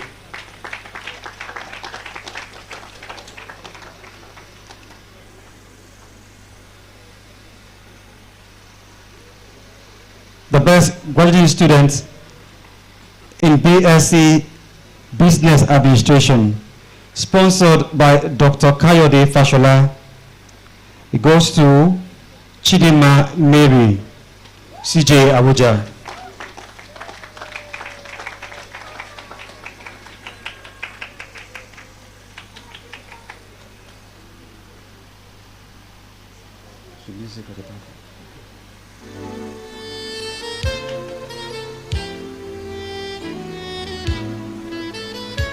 The Father Justus Pujawinski Prize for the best student in the Department of Economics, sponsored by Novitiate Community of Ivo River State. We have Raphael Obidi Chukuma.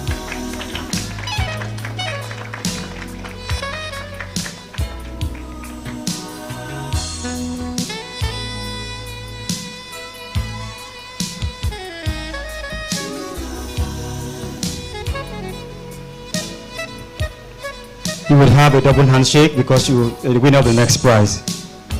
The prize for the students with the best project in BSc Economics still goes to Raphael Obidi Chukuma.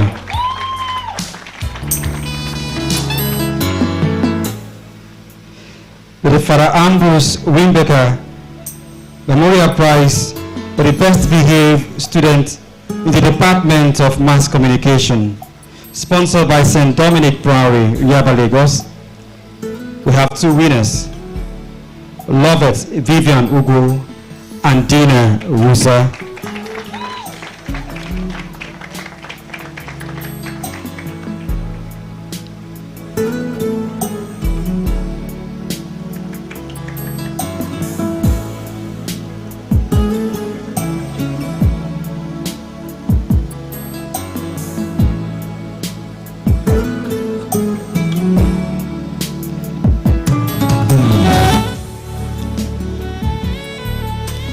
best graduate student in the Department of Mass Communication, sponsored by Professor Andrew Quilagwe. The prize goes to Lovett Vivian Ugu.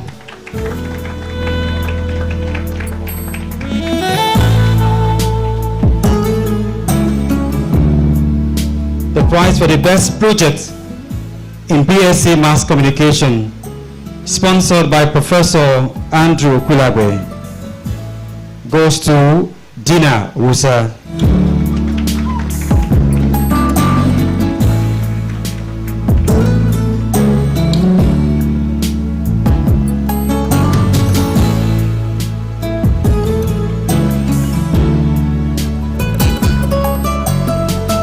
The prize for the best behaved graduate student in the Department of Mass Communication. Okay.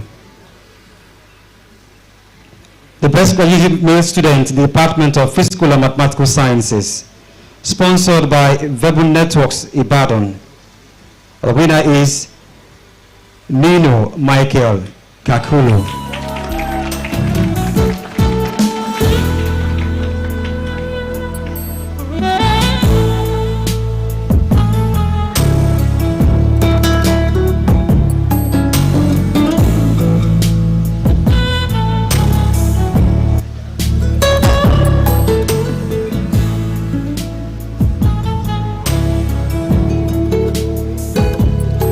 Best graduating female student in the Department of Physical and Mathematical Sciences, sponsored by Verbal Networks, goes to Chinedum Mary Udenkwa.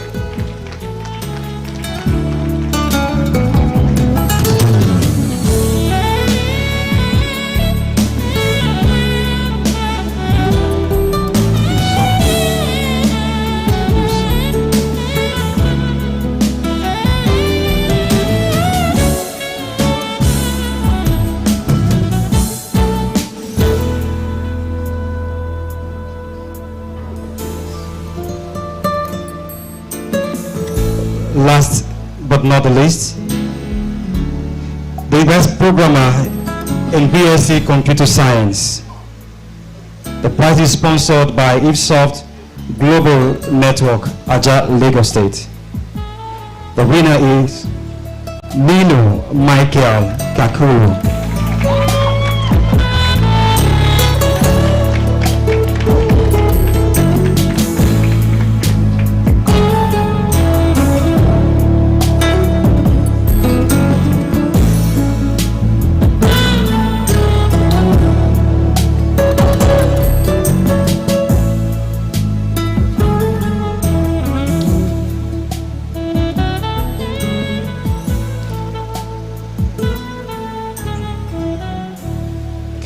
It is time to receive goodwill messages from other universities and institutions. We'd like to acknowledge the presence of Dr. Ekundayo Abatunde, representing the Vice Chancellor of Koladaisi University, Professor Adeniyi Israel Olatubosin. Please come this way. Yeah. Let me step at the threshold.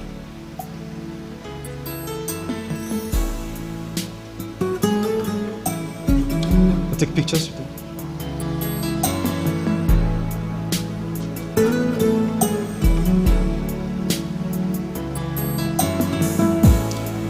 We'd like to acknowledge the presence of a Reverend Father, Dr. Emmanuel Ogundele, representing the Vice Chancellor of Augustine University, Professor Christopher Odetunde.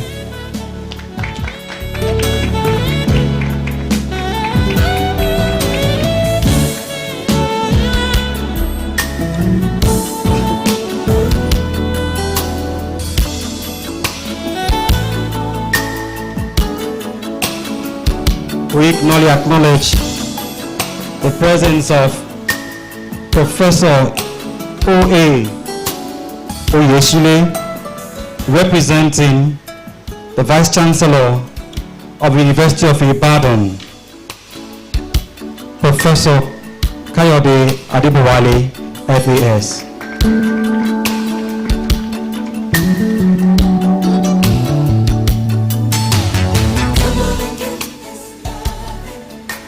Would like also acknowledge the presence of the Vice Chancellor of Christland University, Abeokuta,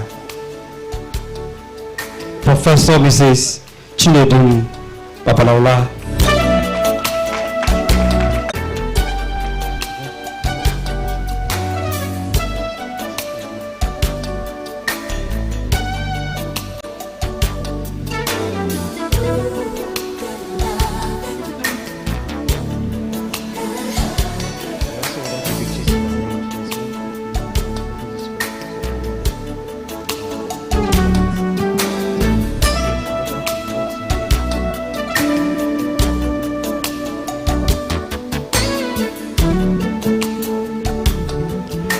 Would like to acknowledge the presence of Reverend Father Paul Ashawale, who is representing the Archbishop of the Catholic Archdiocese of Ibadan, Archbishop Gabriel Abegunwe.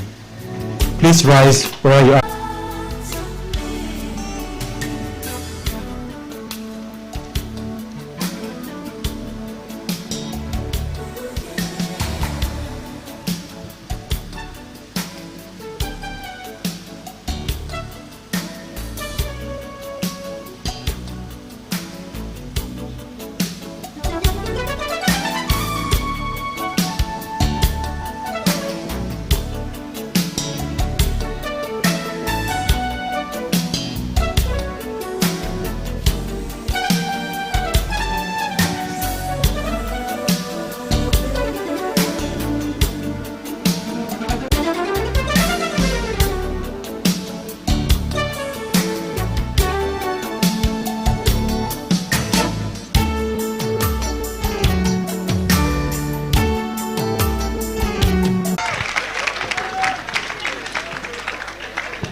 Let me very respectfully stand on all due and existing protocols. I had requested for this. The reason why I requested for this is to most sincerely apologize, especially to you, the graduating students, for my not being here on time and coming to Ibadan late. All of you are aware of my circumstances now, and I've tried everything possible to be here on time. And I did mention to father, the two fathers that I was speaking to, I said I must be here on time, and I must try everything possible. And he will show you that how to use a copter. I've landed 2 places in Ibadan. We came here, and the pilot said, if we land here, this thing will blow off. And I said, listen, just go to the airport. And I went to the airport. On the airport, they said, I have to go and see the Olu Ibadan, because the last time I was there, I didn't go there. Of course, you know the nature of my business now. I have to go there. So I'm kneeling down and sincerely apologize to you people. Such a thing will never happen again. There's no way you are more important than anything that is happening in my life today. I said I would have come to do that today. But unfortunately, because of the nature of the business, I have to. So I apologize. For me, like it's been mentioned, today, you're beginning to be part of our country. The greatest investment a nation can do is to invest in education. The most important capital you need is the education. With what you have today, you can become anything globally. You can change the world. You can change the world. You can go there anywhere.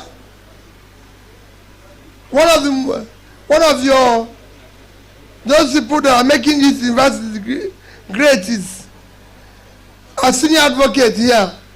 If I use him for example, he lives globally. He practices law in Nigeria. He lives in Canada and everything. With what you have today, always remember that some of us were once like you. With education, you can go anywhere. So I congratulate you, urge you to be a good ambassador of Dominican University and of Nigeria. You have no other country. You have no other country except this one. Anywhere you live in the world, you know how they refer you. If they say Nigerian American, that's what they call black American. They will tell you Nigerian American, or it's Nigerian, but the British person. They must say where you're coming from before they add a new place where you're living. I've lived in the UK.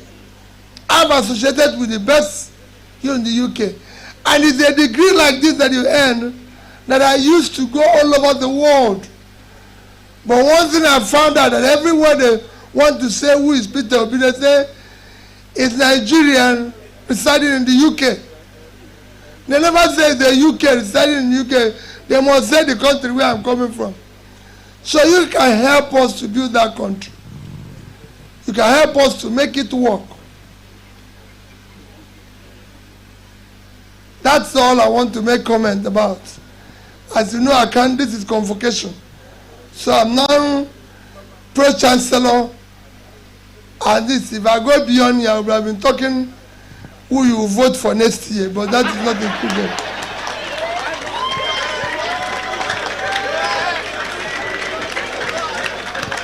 But let me assure you, next year election is important to Nigeria.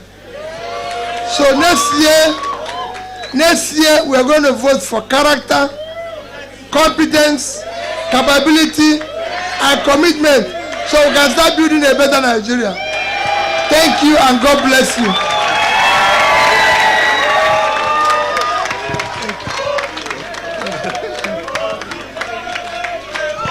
I said to compensate.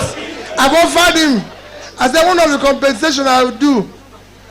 But we have to be very, very, very fast in it. Is that I told you one of the compensation I'll do, because I came late, that I'm going to, but we'll just choose one camera here, and I'm going to take picture with every graduating student.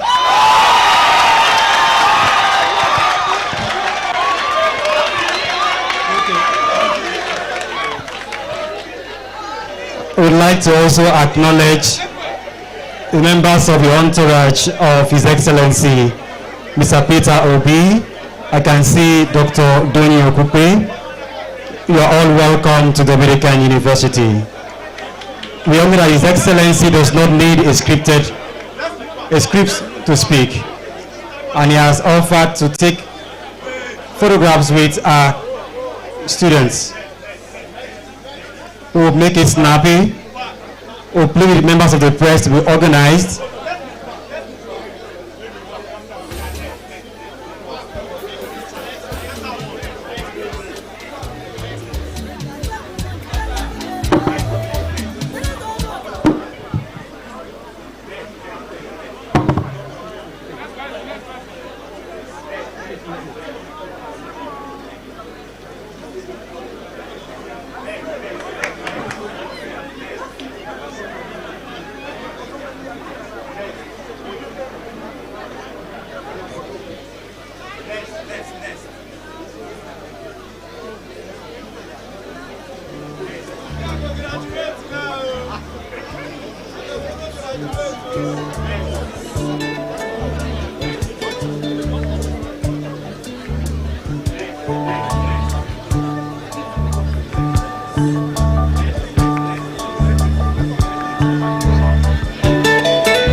us too. Let's take our own first.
Thank you very much. I did no vex for me.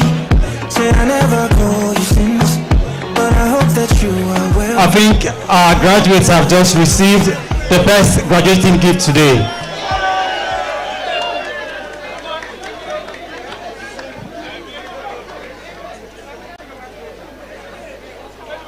And having had this privilege, we believe that our graduates now, having acquired values from this university, have become obedient.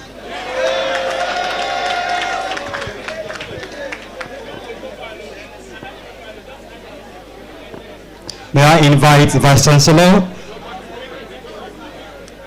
the Chairman of Board of Trustees, and the proprietor to have their photo session.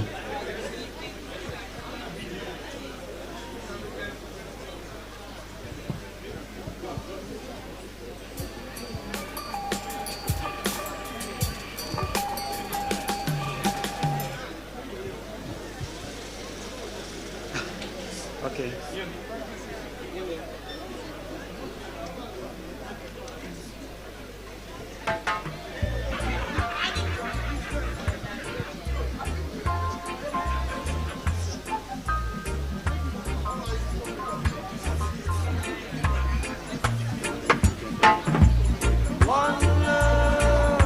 Where is this guy? Let's get together and feel alright. Hear the children crying.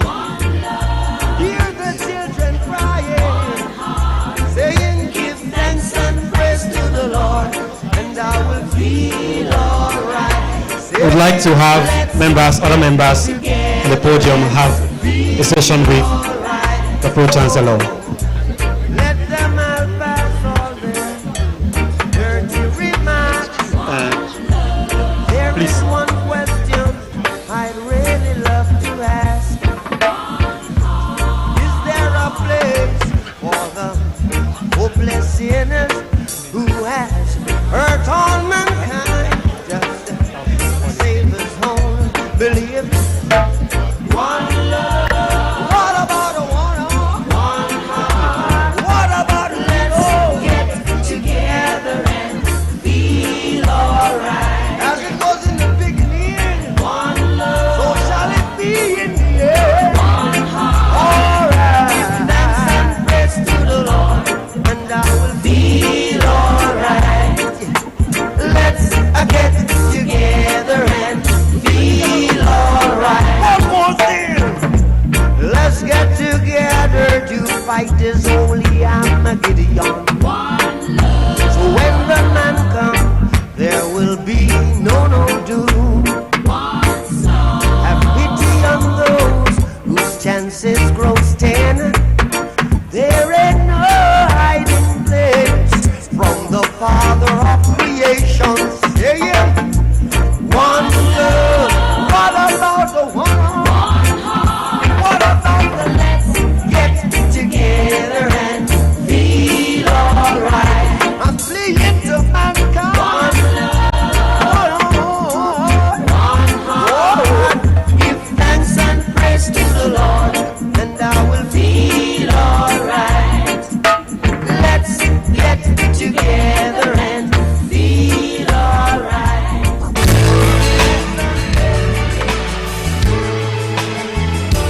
There's a place in your heart, and I know that it is love. Okay, we invite members of council also to step forward for a full session. Members of council. Really try to find there's no need to cry. This place to find there's no hurt or sorrow. There are ways to get there if you care enough for living. Make a little space to make a better place. Members of council, please. Make it a better place for you and for me and the entire human race. There are people out here. If you care enough for living, make a better place for you and for me. May I invite visiting vice chancellors and their representatives to please come forward. There's a love that cannot lie. Love is true. It only cares. And after them shall be members of the Senate. Each one we shall see. In this bliss we cannot feel. In our dreams, stop existing and stop living. And it feels that our ways, love's enough for us broken. Make a better world. To make a better world. Heal the world. We have the visiting vice chancellors and their representatives. For you and for me and the entire human race. There are people out here. If you care enough for living, make a better place for you and for me. Members of Senate, please come closer. Members of Senate, please come closer.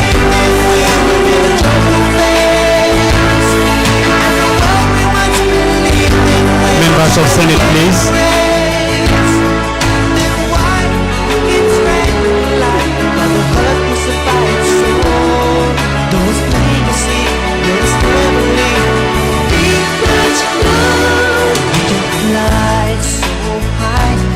Our spirits never die. In my heart, I feel you are all my brothers. In a world with no fear, together we'll cry happy tears. Some nations turn their swords into plowshares. We could really get Thank you. there if we care enough for living. Thank you, thank you, thank you. Members of Senate, please. Make it a better place for you and for me and the entire human race. There are people dying. If you care enough for the living, make it a better place for you and for me. Make it a better place.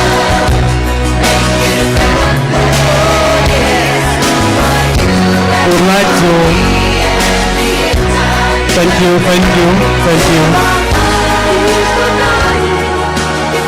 I give a special privilege to Dominican sisters to have this photo session.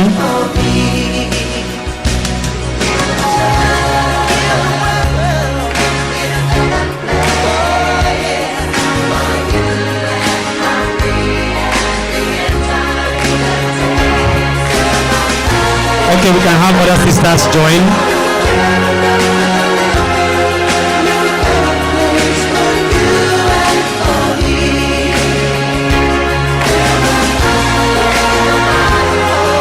Let's make it fast.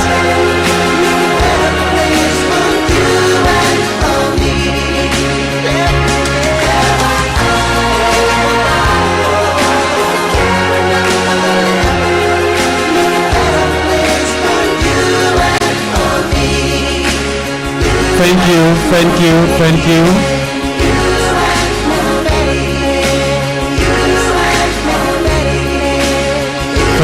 Shall we return to our seats, please? Thank you. Shall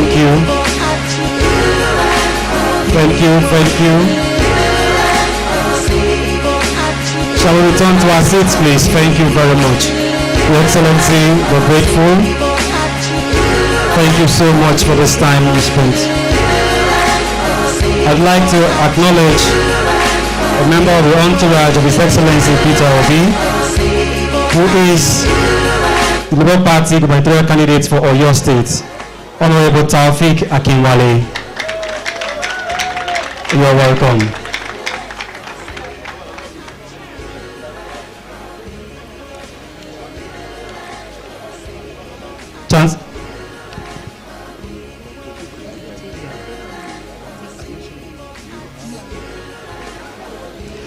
I'd like to also acknowledge the Director General of the Obidati Campaign Organization for the President, Chief Doyi Okupe. You're welcome. I'd like to acknowledge the Secretary General of the Afenifere, Chief Shola Ebisheni.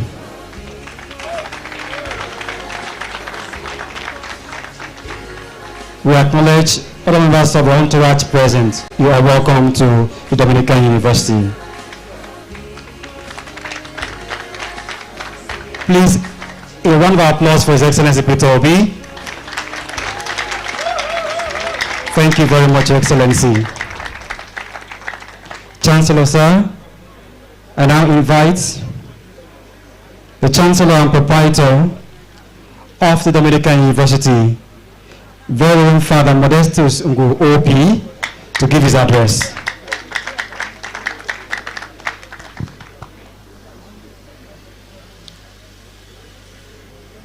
So all protocols observed. In a special way, I want to say thank you to every one of you for this special occasion. Today is extremely special in the life of our young university. Today, history is being made as we gather to witness the Dominican University host its maiden convocation ceremony. We gather as witnesses to the Dominican University as Dominican Order, also known as Order of Preachers, for more than 800 years has maintained an intellectual patrimony that has contributed massively in the shaping and forming of great minds. St. Dominic found and envisioned an order whose preaching ministry will be rooted in the pursuit and discovery of truth through assiduous studies. This led to the establishment of universities and institutions of studies around the globe. Thousands of people have over the years benefited from the endless endeavors of our brothers and sisters to build, evangelize, and educate through various means and apostolates.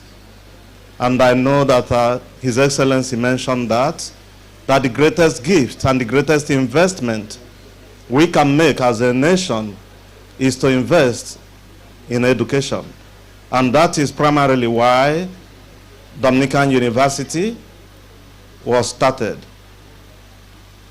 And actually, I know it's a big surprise that even among the graduates today, that they got their lifetime gift of having the opportunity of having His Excellency as a gift today in their own graduation.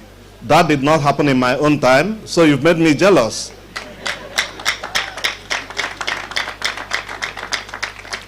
So recently I encountered a man who shared a testimony concerning the transformation and growth in his family that he experienced since coming in contact with the Dominicans.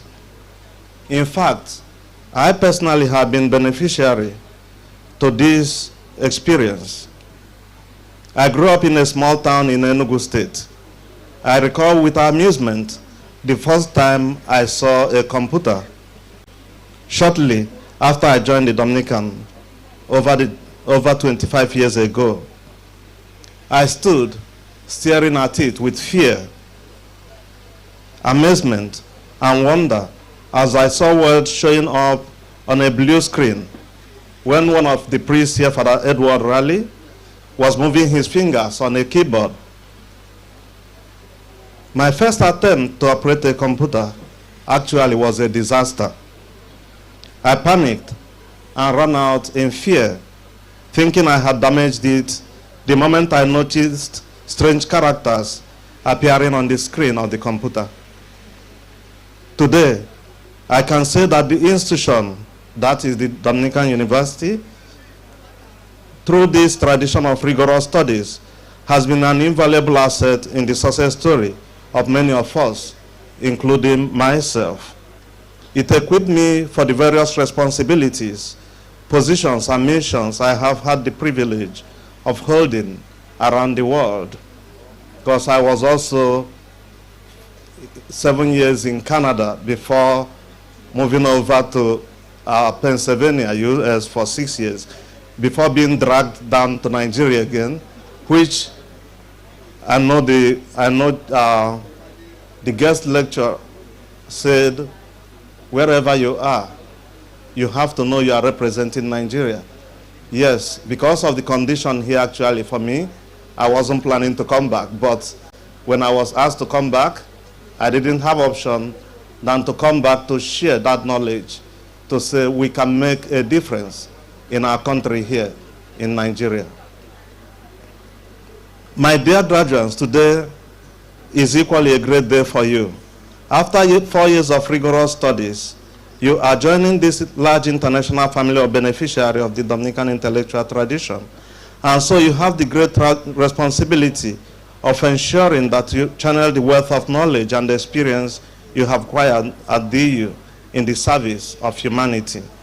Since I'm confident of the sound and strong intellectual foundation upon each and every one of you have been well grounded, I'm quite optimistic that you will excel exceedingly in whatever endeavor you pursue going forward, pursuing and living out your dreams. During one of my casual interactions with students, I asked one of them what dream he wants to pursue after graduation. He replied, "I want to be rich." Well, I suppose most of us, if not all of you, may aspire the same dream. However, in pursuing your dream, which may include becoming wealthy, always remember that there are inexorable ingredients necessary for the realization of that dream. Your education here at the Dominican University should enable you to become better citizens of Nigeria and the global world. Being wealthy should not be an end in itself, Our greatest aspiration should be in finding meaning and satisfaction in life. This is found in putting smiles on the faces of others. It is in living in a culture of excellence, to do your best in every situation.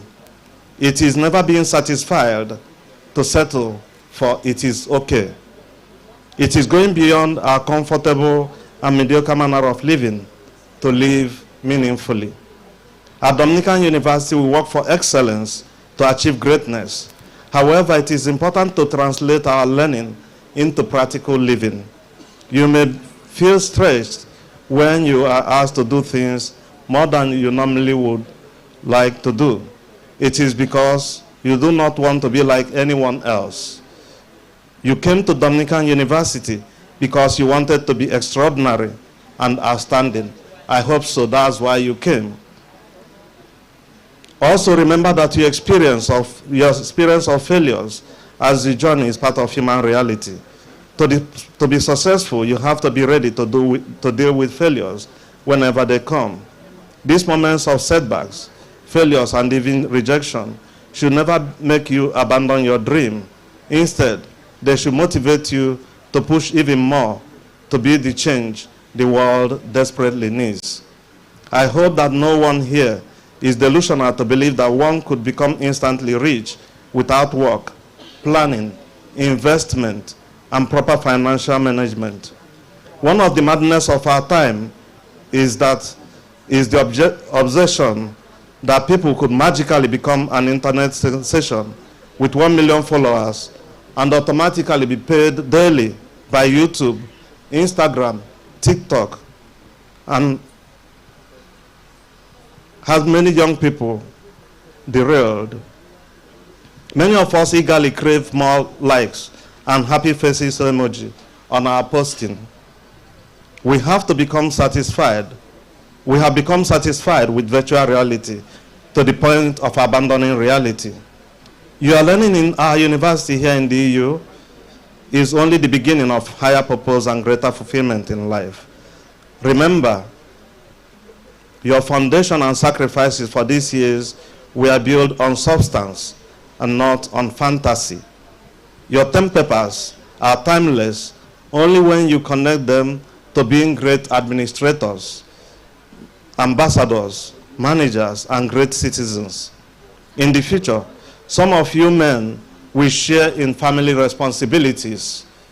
You have to learn how to change diapers, cook, and care for your family.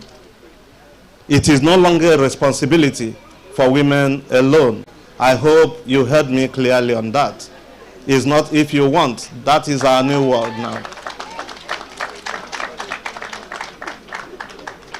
So gratitude. On this special occasion of our maiden convocation, I wish to express my profound gratitude to the pioneer chairman of the Board of Trustees, His Grace Archbishop Felix Alaba Job, the Emeritus Archbishop of Ibadan, Metropolitan See. From the onset, His Grace demonstrated an unalloyed dedication and commitment to the EU and DI project. His contributions and support are countless. We remain grateful to him. As part of our appreciation today, we named one of the prizes after His Grace as a gesture of appreciation for his enormous support and contributions. I also wish to express my immense gratitude to the incumbent Metropolitan Archbishop of Ibadan, Most Reverend Dr. Gabriel Beguri. I know he is represented here by Father Paul, who is unavoidably absent. He has continually demonstrated his fatherly goodwill, guidance, and benevolence to the university and Dominicans in Ibadan. We have also named a prize after him in appreciation for his unfailing support towards the university.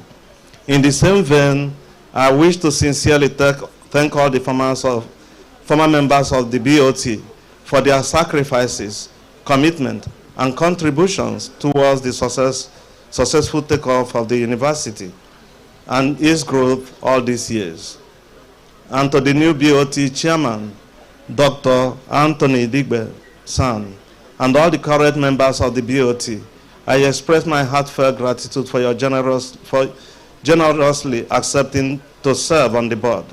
Your knowledge and excellence in the corporate world have so far been tremendously useful and inspirational in moving the university to greater heights. We remain grateful to the Pro-Chancellor, who is also the chairman of the Governing Council.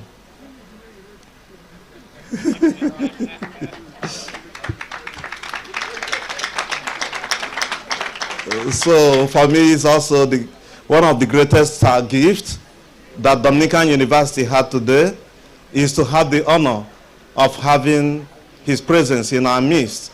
And I believe and I know in my heart that he has already brought that transformation needed for the EU. The greatest gift that will take us places higher than anyone can imagine has already happened today. Thank you, Your Excellency. So before now I wrote he's unavoidably absent, but now he's present. It is our ardent prayer that through him, God will bring the realization, the hopes, dreams, and aspirations of millions of Nigerians, including our graduating students, which he now seems to embody. And we also thank Chief Mojisola Adebo, who is expertly overseeing the affairs of the Governing Council in the absence of the chairman. We also appreciate the previous Governing Council members for their selfless sacrifices to our university. Likewise, we thank new members of the Council for accepting the mantle of leadership. My gratitude also goes to the former Vice Chancellor of the university, Very Reverend Father Professor Anthony Alaba Akinwale Opi, for his sacrifice, dedication, and commitment to the take-up process of the university. The task of being the pioneer Vice Chancellor with limited resources was no doubt challenging. Similarly, I want to thank the former Registrar of the university, Reverend Father Kenneth Nkade, for his years of commitment and service to the university. And you may not see him, you may not know he's a priest because he is standing here, Mufti, working behind the scene. So thank you so much.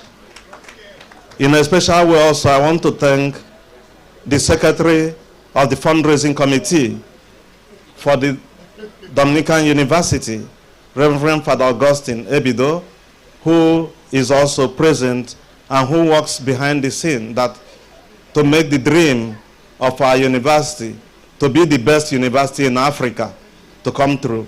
He is behind there.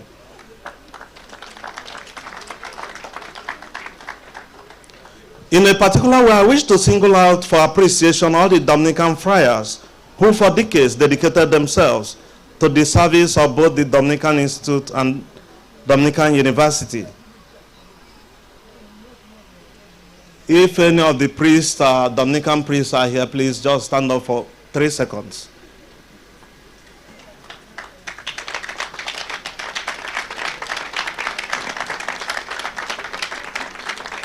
Thank you then. But for these Dominicans, the Dominican brothers, who were tirelessly burning midnight candles, marking exams, correcting term papers, theses, and research papers, there would be no Dominican University. For all you have done, we remain grateful.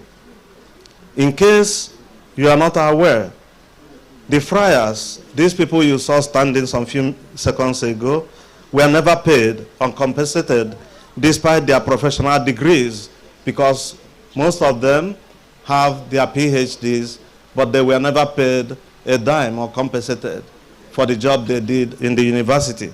So I'm saying thank you.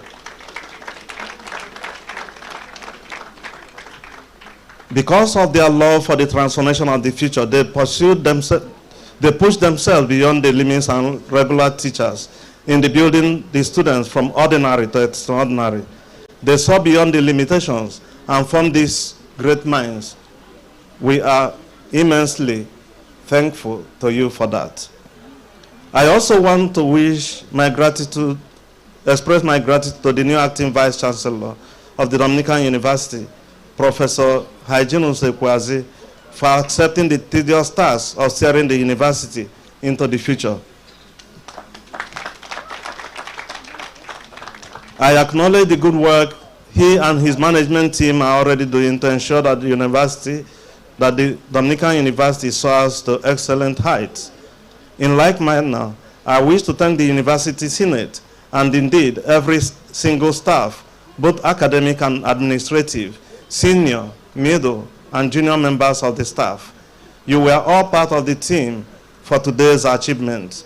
What we are celebrating today is the fruit of your labor as assets in the successful story of each of these graduating students. For those who have received various awards for academic excellence and dedicated services, I am happy and proud of you all. I urge you not to relent in your effort to be the best ambassadors you can be in the world that is filled with possibilities. My hope is for a new dawn in Dominican University starting today.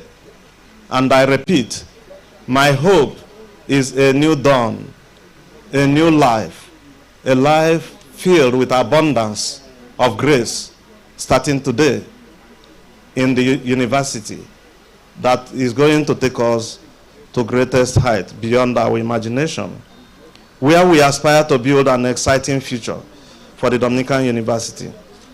The story of DU is just getting started. I can assure you, we are building a university that will be outstanding and magnificent, both in structure and character. A university that will storm the world. And that is a great promise I'm making you today.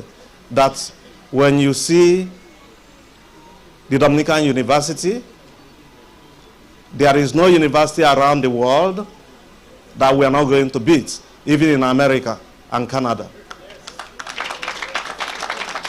So we are no longer going to settle for less. We are not going to compete with any university in Nigeria because we are already going to be above them. So that is going to happen. Watch out and see how the Dominican University will distinguish itself from any other university in Africa. To our graduating students, once more, keep soaring, keep rising, keep smiling, because you are prepared for excellence. You are fabulously fantastic and outstanding already. Go and make a great difference, as this is only the beginning. God be with you in all your endeavors. Thank you.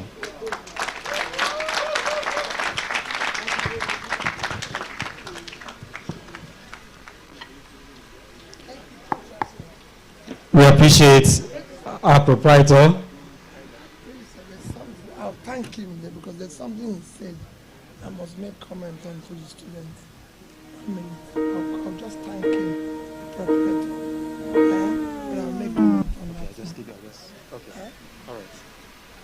Thank you, our proprietor and chancellor.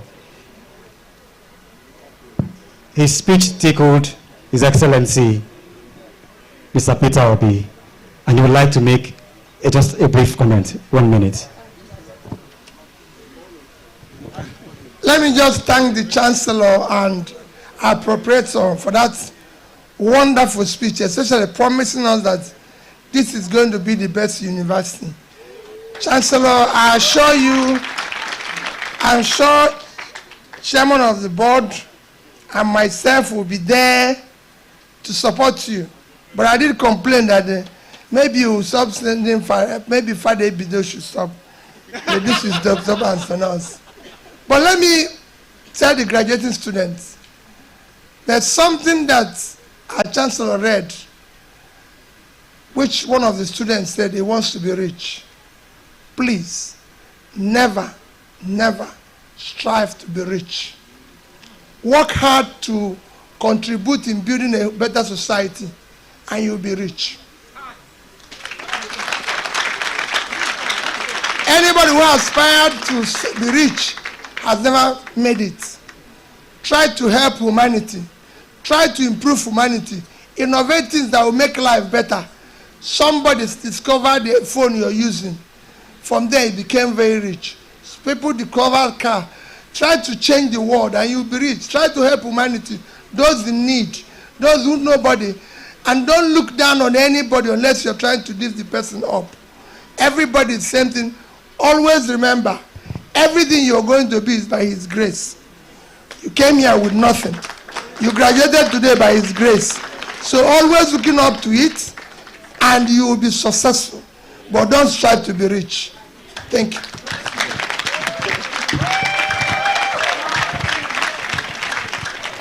Everything you are going to do is by His grace. Thank you so much, Your Excellency. I'd like to draw attention, if you have the brochure for the ceremony, to pages 31 and 32. Pages 31 and 32. It is an appeal for your support to continue to help the university to reach its core mandate of teaching, learning, research, and community service. As we draw close to the close of this ceremony, when the procession leaves this arena, we shall move to the classroom block of the university, where we shall commission our new fountain. The proprietor has said it is the break of a new dawn. The fountain symbolizes the break of a new dawn for the Dominican University.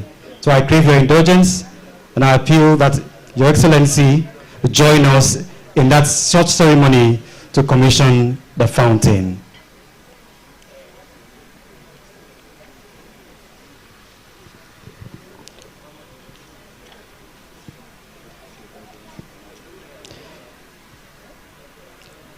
I now invite the Chancellor to declare